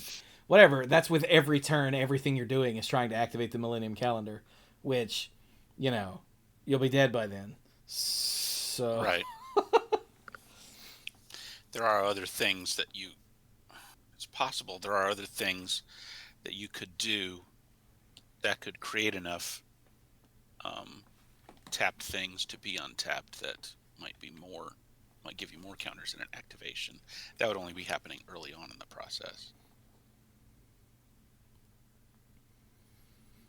Chat This says just there's a reminds me of- 2-card infinite combo that lets you do it in 1 turn. Oh, yeah, it's just there are a couple, aren't there, that let you just tap and untap one thing forever? It's just 10. If Yeah. you untap one thing, and then you do this every turn, it's No, 10 turns. the very first ability is only stuff you untap during your untap step. So you can't have like 2 Seekers of Skybreak pointing at each other and generating a bunch of untap triggers because it doesn't work that way for the first part. Just saying. Oh, Well, I was talking to Chewy. Sorry, Dirk. Oh, okay. that's Yeah, 'cause true. I did the math right here, and it's okay. So if you untap one thing, that makes 2. 2 makes 4. 4 makes 8. Then 16, 32, 64, 128, 256, 512, and then 1,000. That's 10 steps. So if you get this out, and as long as you stay on top of the counters and everything, it's 10 turns. There was a green enchantment a while ago that you were trying to get to 100, and you could just spend a mana to put a counter on it, right? Yeah, Helix So- Pinnacle. Yeah. Helix. I knew it was Helix. So something. that 2-card combo is something that lets you untap this and gives you 2 mana so that you can tap it again. So you're just double, okay. Isochron Scepter and Dynamic Reversal. Isochron Scepter would untap it. Isochron Scepter. Isochron Scepters is as much as I love Imprint. Isochron Scepter is just It's one of the problems. Yeah. Dynamic Reversal. What is that card? More cheating with Isochron Scepter. Images. Dynamic Reversal is untap all non-land permanents you control. How does that... You have to have another. You have to have a 2-mana rock, like a Worn Power Stone or something. Well, now it's a 3-card combo. Yeah, it is a 3-card combo. So that was a lie.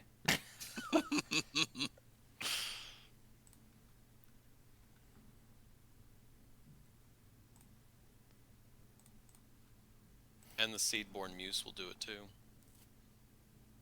During your untap step, Dirk. Don't get greedy. Yeah. Oh. Millennium Calendar says your untap step. Aww. Dirk's like, I can untap during everybody's untap step. This is awesome. There's an Multiplayer emblem game, I from- win. I mean, There- you'll be able to. Okay, sorry. I mean, it won't affect the first part, but you will be able to activate the activated ability. Okay, yeah, during that's those true. turns. Yes.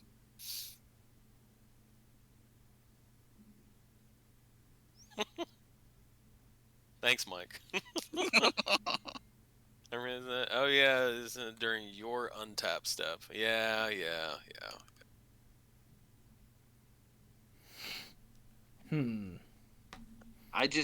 I saw it blind the other day.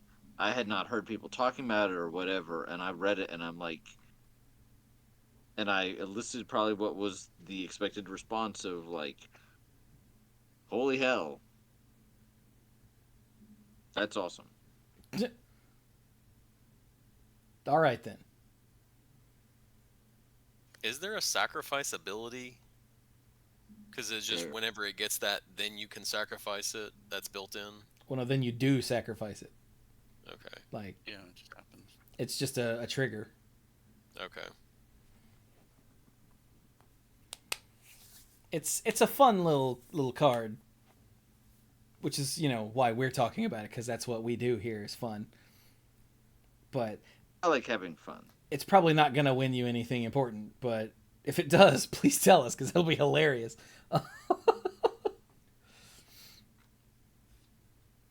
Somebody's gonna have a great time, making it work. Oh, yeah.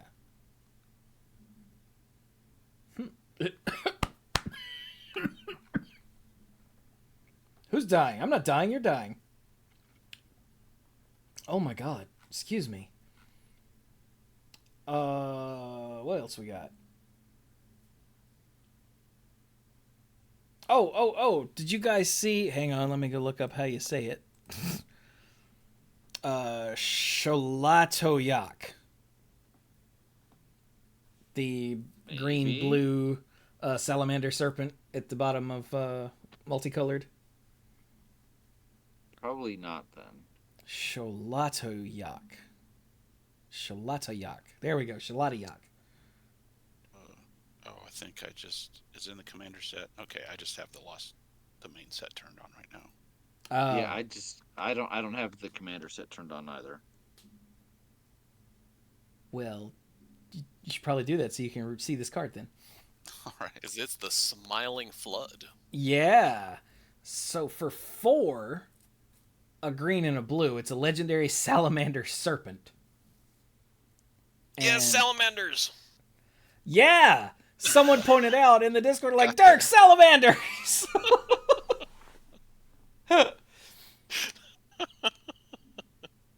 But it's a 6/6 for 6. Whenever it enters the battlefield or attacks, you put a flood counter on target land. That land is an island in addition to its other types, as long as it has a flood counter on it. Of course. And at the beginning of your end step, you untap each permanent you control with a counter on it.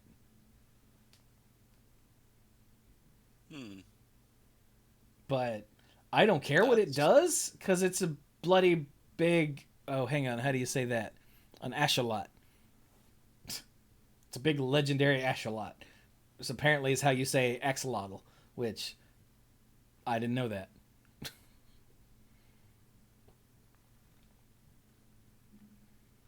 Look I at just us think learning. what's funny is I'm going to do a bunch of stuff during my turn. And then I put these on there. And now I have stuff that I can do if somebody decides to mess with me. That is the way Dirk's brain works, yeah. That's right.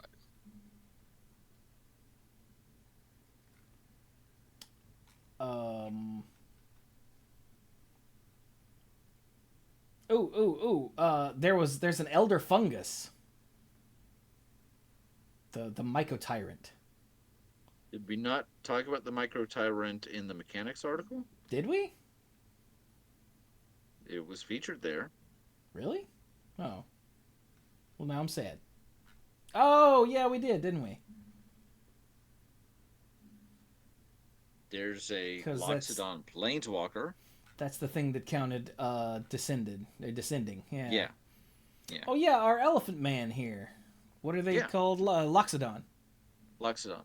And this one is from Strixhaven. He's either a student or a professor there. I'm not really sure, but he's a major figure in the story. He goes by Quint, but his full name is Quintorius Cand. Does he hunt sharks? He hunts lore. He's one of those. What's the red white school over there that they're all like dig up the past. He's the red. He's the Boros school, but it's not like fighting. It's like Indiana Jones. It belongs in a museum, sort of stuff. So, is it bad that the only thing I remember about Strixhaven was the school I made up? No. Because more options, more better. I thought you remember Professor Onyx because you wanted to be stepped on, but by a professor. But maybe I'm not remembering that correctly. I mean, I probably did, but she was just a fling. So Lorehold, thank you, chat. Lorehold is the red white. So Quintorius over here, he costs 5, 3 in a red and a white. Comes in with 4 loyalty. He has a static ability. Whenever you cast a spell from exile, like Rebound or Adventures, anything like that, Quintorius Cand deals 2 damage to each opponent, and you gain 2 life. Nice. +1 loyalty, create a 3/2 red and white spirit creature token, which you remember that was even the Lorehold school token. Each school got a different kind of token, like pests. -3 discover 4, which that's kind of gross. That seems pretty exciting. So the +1 is that all important throw up a defense plus ability. So that's great. Discover 4 or -6 exile any number of target cards from your graveyard because he's an archaeologist. Add red mana for each card exiled this way. You may play those cards this turn. Yo! Cool. And nothing about like if a sorcerer instant would be cast this way, exile, blah blah blah blah. No, it's just you get it. And if it's a creature, it doesn't have any finality counters or anything like that. It's good. As far as the ones that you play, yeah. Mm-hmm. Yeah. Oh, it says play, so you can throw land. You can throw a land out. Yeah. Yep. Mm-hmm.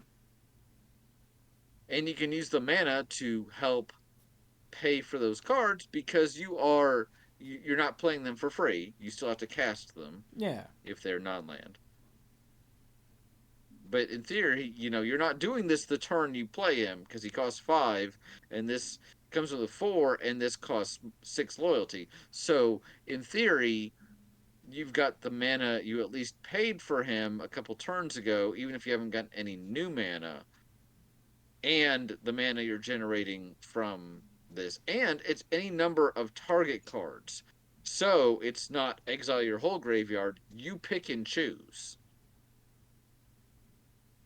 Yeah, so... You know exactly what you're getting. Let's say you've got 6 mana available from your mana sources, right?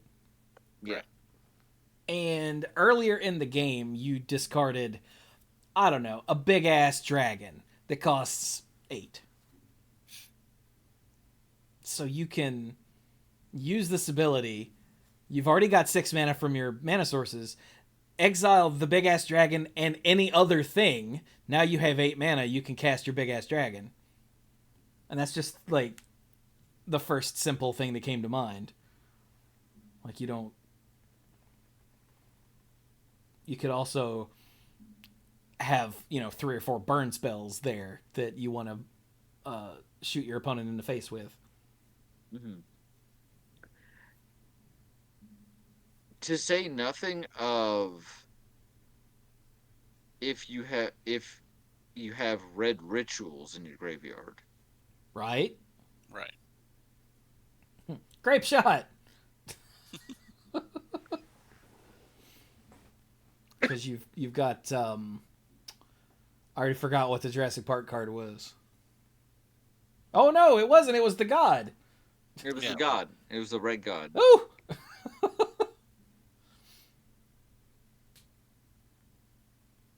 Yeah, Quint is pretty neat, and he looks so happy in this showcase art over here.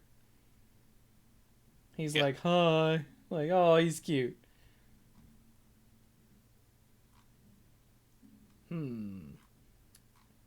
So is that the only planeswalker?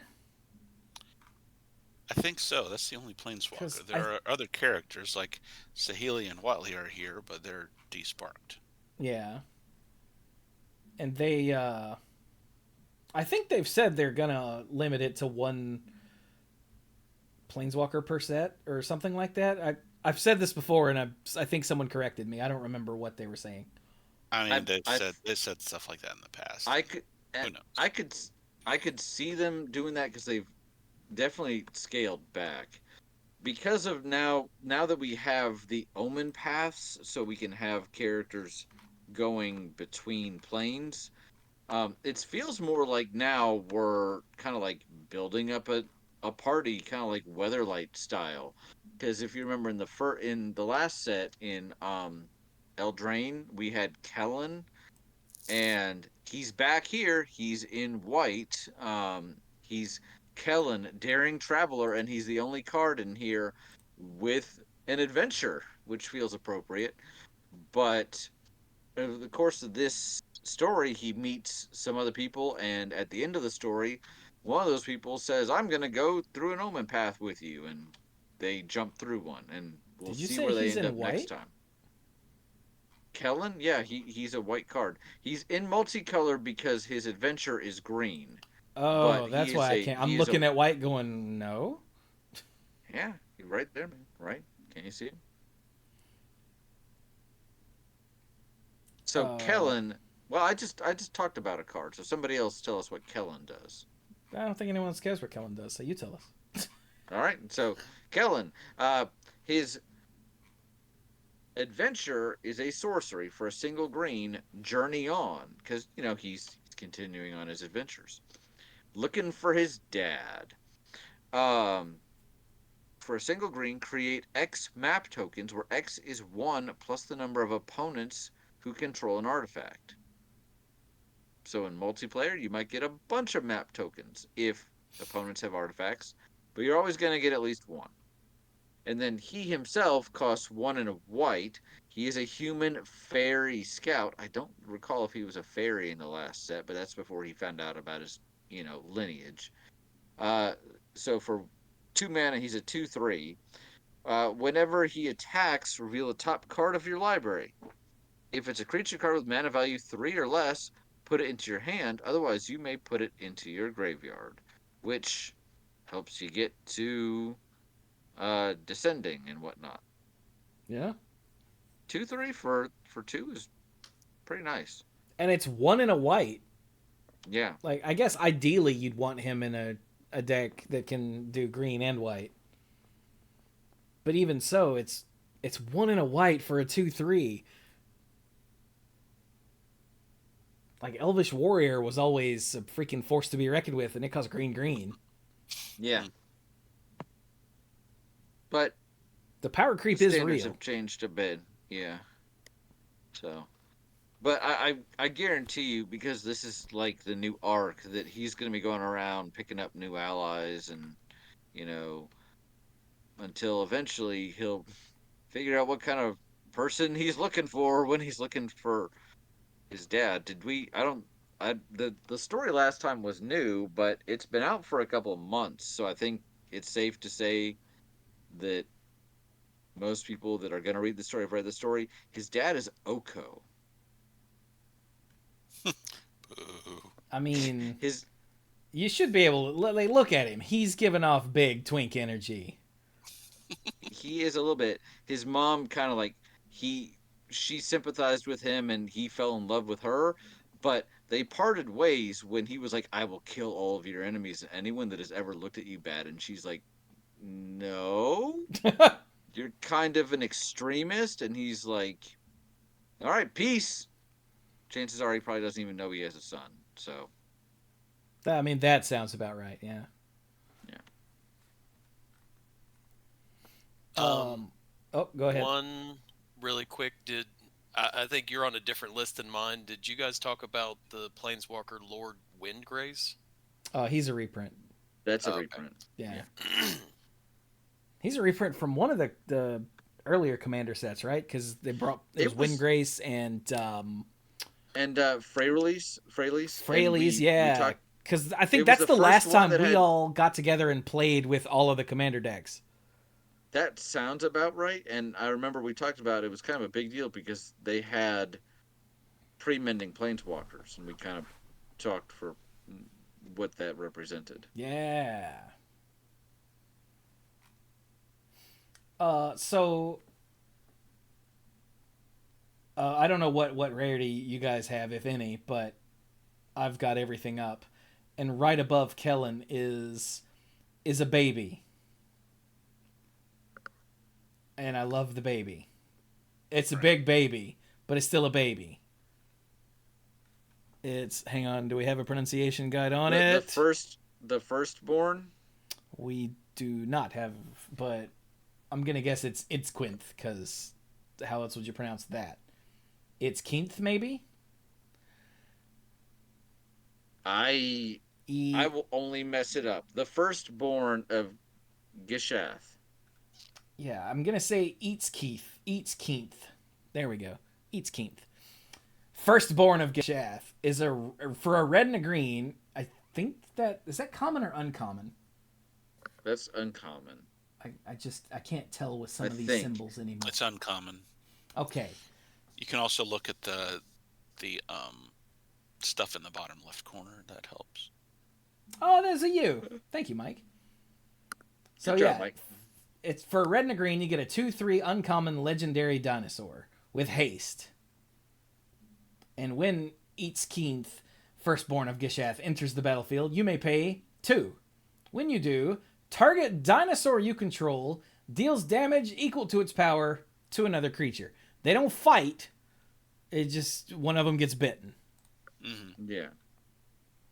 And like again, the card is whatever, it's neat, but Gishath had a baby, but look at the size of the baby. Cuz those aren't scaled birds. Are those birds? I think. They're either birds or like scale flying lizards like pteranodons. Yeah. I can't tell. But even so, look at the baby. Aw. Gishath having a baby. I'ma die. Didn't Gishath get a new card? No, it's a straight reprint. Oh, that is Yeah. a reprint. And it's not in the commander set. It's in the regular set, but it is Yeah. a straight reprint. That's weird. That is Hey, weird. Mike. Hey, Uh-huh. Mike. Did you see Amalia? This is an interesting card, and I Color? feel like it's a Mike card. Start with an A or an E. It starts with an A and is multicolor. All right. Malia Benavides Aguirre, I think. I think it'd be Aguirre. Aguirre, you're right. Amalia Benavides Aguirre. Okay. So, legendary vampire scout. That's cool. That is cool. For a white and a black, a 2/2 has ward, pay 3 life. So What? if your opponents want to target it with stuff, they got to pay 3 life Huh. or get that stuff countered. Whenever you gain life, Amalia Benavides Aguirre explores. Then destroy all other creatures if its power is exactly 20.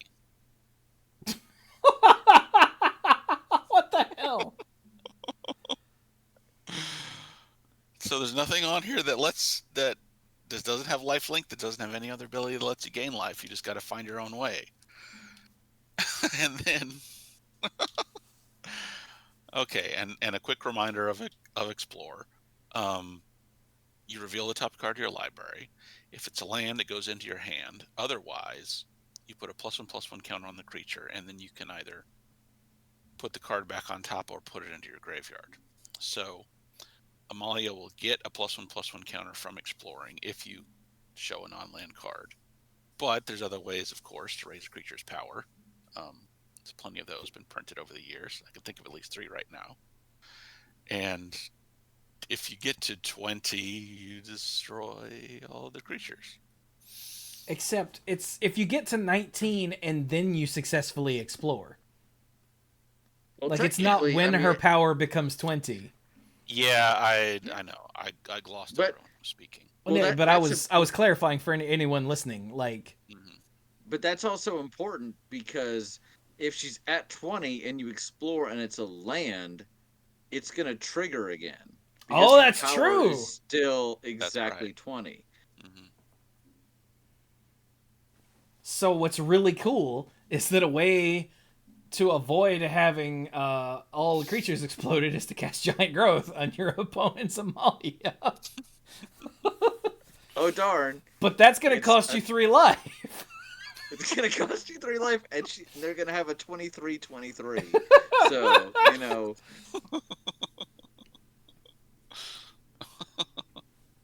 And notice that it's not like at the beginning of your upkeep or whatever. It's when you have to gain the life, which, as Mike said, there's no lifelink here. This literally does nothing without something else. And then would you, if you ignored the whole crazy, then destroy all other stuff, if it was just 2/2 for 2, ward of pay 2 life, and whenever you gain life, she explores. Would that be good enough on its own? I feel like that's already pretty darn good. That could grow pretty quickly. Yeah, like that's not amazing, but it's a perfectly solid card. The fact that it's got this weird extra sentence on it just makes us go, "Excuse me?" Like, I mean, I feel like it's going to be 99% of the time. 99% of the time, you're not going to get there. Oh yeah, it's just going to be the card that Brian described. But that card is still pretty cool. Yeah, and the fact that the ward is pay 3 life, that is good, but that also does not increase the mana cost for anybody. So it's not going to keep her alive if they really want to kill it. But yeah, I feel like the last line is this game is taking too long, and it's just over now. You know, this is the answer to the board stall. Eventually. Yeah, Brian has a good point. If it was ward of 3 mana, then like extra mana means your opponent physically can't kill her even if they want to. Yeah. Sometimes, but with 3 life, they just take a bolt to the face and she's dead. So that is a good point. But hey, if you're running an aggressive white-black life gain weenie deck, that 3 life may be more than they want to pay, and they're like, well, it's just a 2/2, but the next turn, maybe if they've got something like when she enters the battlefield, something else causes you to gain life, or whatever, you don't ever have to get to that 20 before this just outvalues you. And the whole time you're exploring, you're also potentially filling your graveyard, or doing card selection, or drawing lots of lands. So yeah, I can't remember whether I saw a Soul Sister type card in the white commons or anything. Hey sister, Soul Sister. Soul Sister. Let me get that dough, sister. Chifuji said there's a continuous combo with an OG Ixalan, so the original Ixalan green uncommon, that just needs you to explore or gain life to start the chain. Oh, is it like when you gain life you explore, and the other one says, and she says when you gain life you explore, and the other one says when you explore you gain life? Because I think I remember that card. I'm not seeing it, but I could that sounds like something they would print, especially the first time they have a new ability. It's usually like, hey, how do we explore this? Well, this will let you gain life. This will da da da da da. So, The yeah. problem is, does that card say May? Because otherwise, I think the game stops. Well, eventually Amalia will destroy that other creature, if it's a creature. It said it's an. I think Chifuji said it's an enchantment. Oh, then He just said uncommon. Oh, Razorback I said don't- it's Wild Growth Walker. Okay, that is a creature. Oh, okay. Okay, then yeah, so she'll eventually just be like, I'm big now, and he'll be like, okay. Also, there's nothing in Explorer that puts things back into the library. So even if it did, the game wouldn't stop because eventually you'd run out of library. No, Well, you have can the either choice put- to just keep, yeah. Oh, You it get does to say put choose. back. Okay, never mind. I'm Yeah, stupid. you get to choose.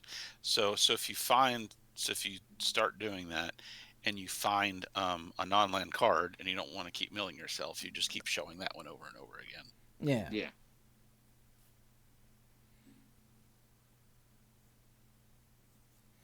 Okay, yeah. But luckily, She's a the other card thing top. is a creature, so it is not a game killing combo. The way her magic works in the story is kind of fascinating. She's a cartographer, and being a vampire, she uses blood magic. She takes a little bit of her own blood, puts on some parchment. It fills in a map of the area that she's in, so she can even kind of see what's coming up. She's like, oh, there's a lava waterfall coming up because it's on the map.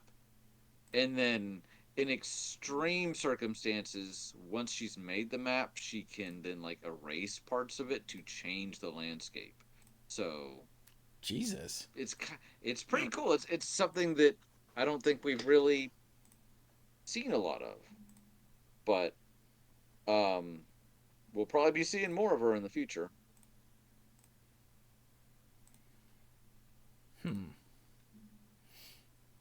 All right then. Well, as much as there's so much stuff here to talk about, we should probably stop. Yep.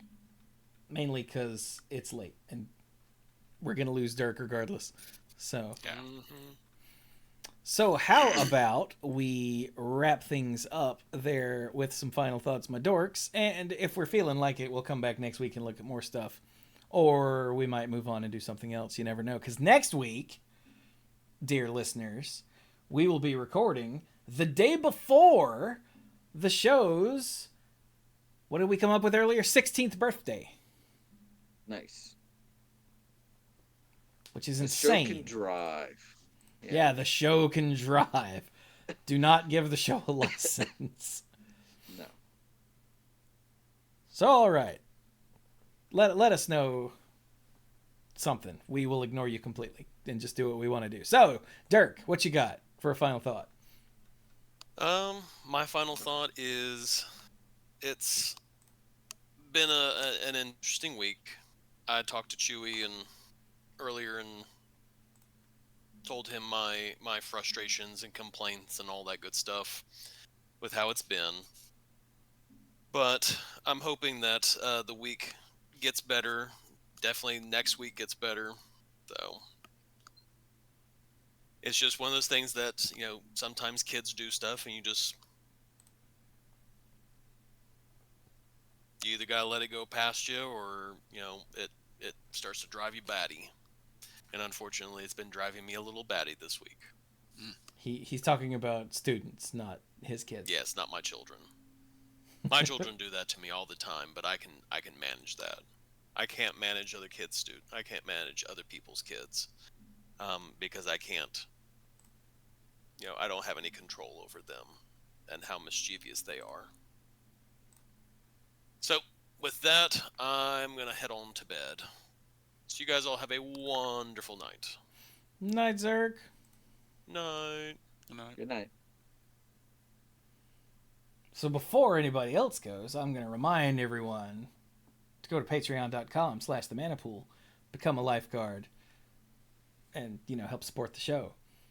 you could be so awesome as to get the Mythic Lifeguard sponsorship shout out. Like these people: Al, Kim Ho, Scuzzo, John Parker, Jake Jansons, Beardy Man, Team Hellas Haryu, Jason Kaus, Casey, Jason Doan, ALK Alters, Andrew Odie.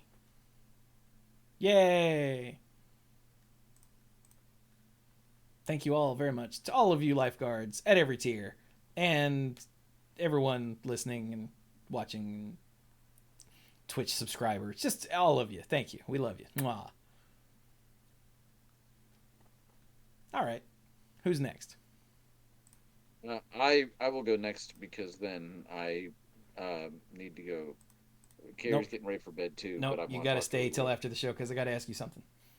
All right, then I will say everything's good with me. I'm okay. Set looks interesting. Because you want me to stick around, I'll stop there. Because we need Brian to stick around, I won't get into too long of anything. Because that's a real threat with Mike. Yeah. Well, now I don't have anything at all. See? It worked.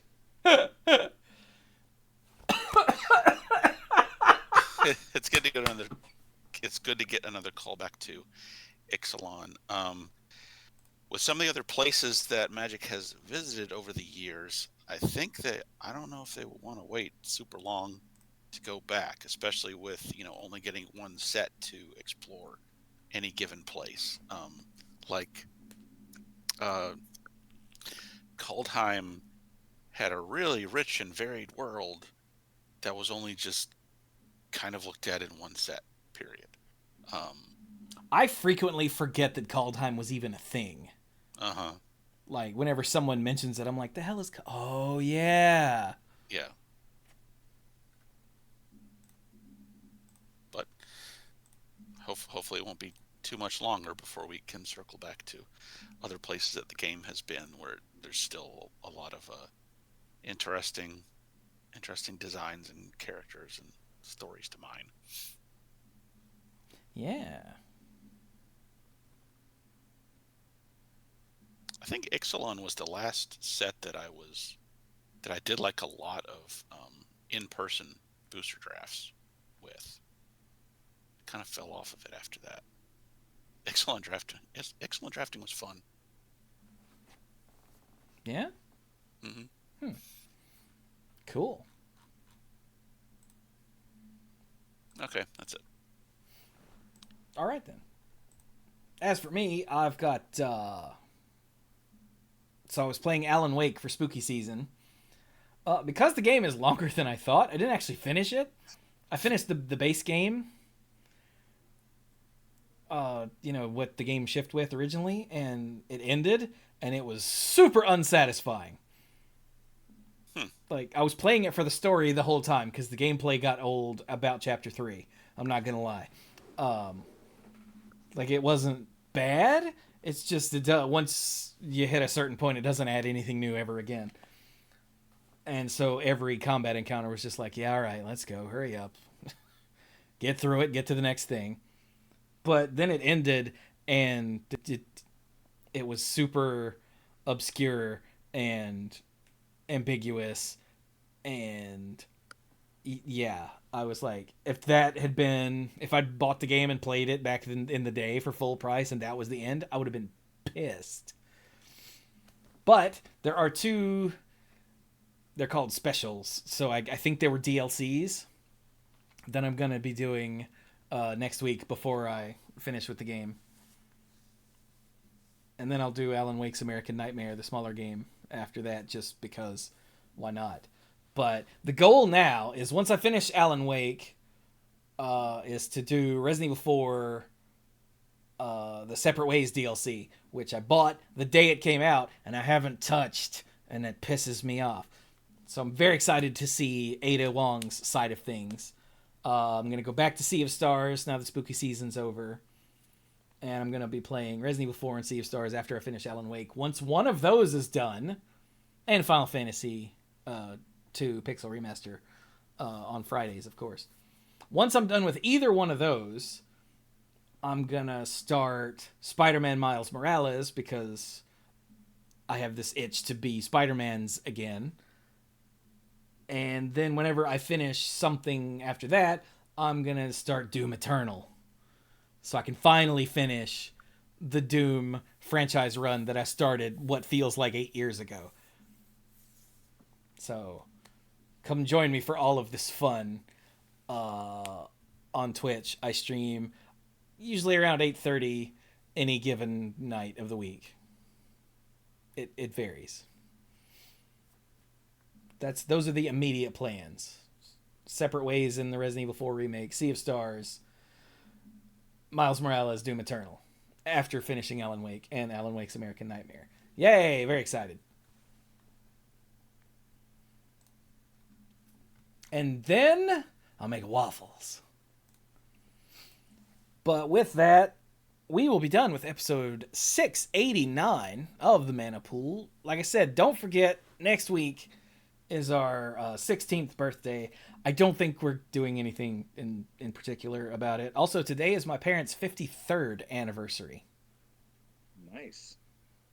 And wow. no, and as a reminder, they're both on their second marriage, which makes that 53 a little more impressive, I feel. It does. Neither one of the first ones took. So, yeah. Happy anniversary, parents. Not that they listen to the show. And happy birthday to us next week. Come by and, tell us happy birthday. Because hopefully we'll do a show next week. And if not, then we'll just tell us happy birthday anyway. But with that, we will be done. So, all the usual things that I haven't actually said in a while. Follow us. Join the Discord, especially. That's the best place. But also follow on... if you're on Twitter, just maybe stop being on Twitter. But we're on Blue Sky. Follow on Blue Sky. It's the manapool.bsky.social or whatever. And if you want to get on Blue Sky and haven't yet, let me know. I've got invite codes that no one wants, apparently. So if you want one, poke me, and I will get it to you, because I think I've got 4 at the moment. And you only get one every 2 weeks. So I've got like 2 months worth of codes that I haven't been able to give out. And yeah, go subscribe on YouTube. That's the free one. Subscribing on Twitch costs money. Or if you've got Prime, you can do it for free. Don't forget, you get a Prime token every month. And yeah, I will shut up now. So, this has been, again, episode 689. Thank you all so very much for joining us. And life finds a way.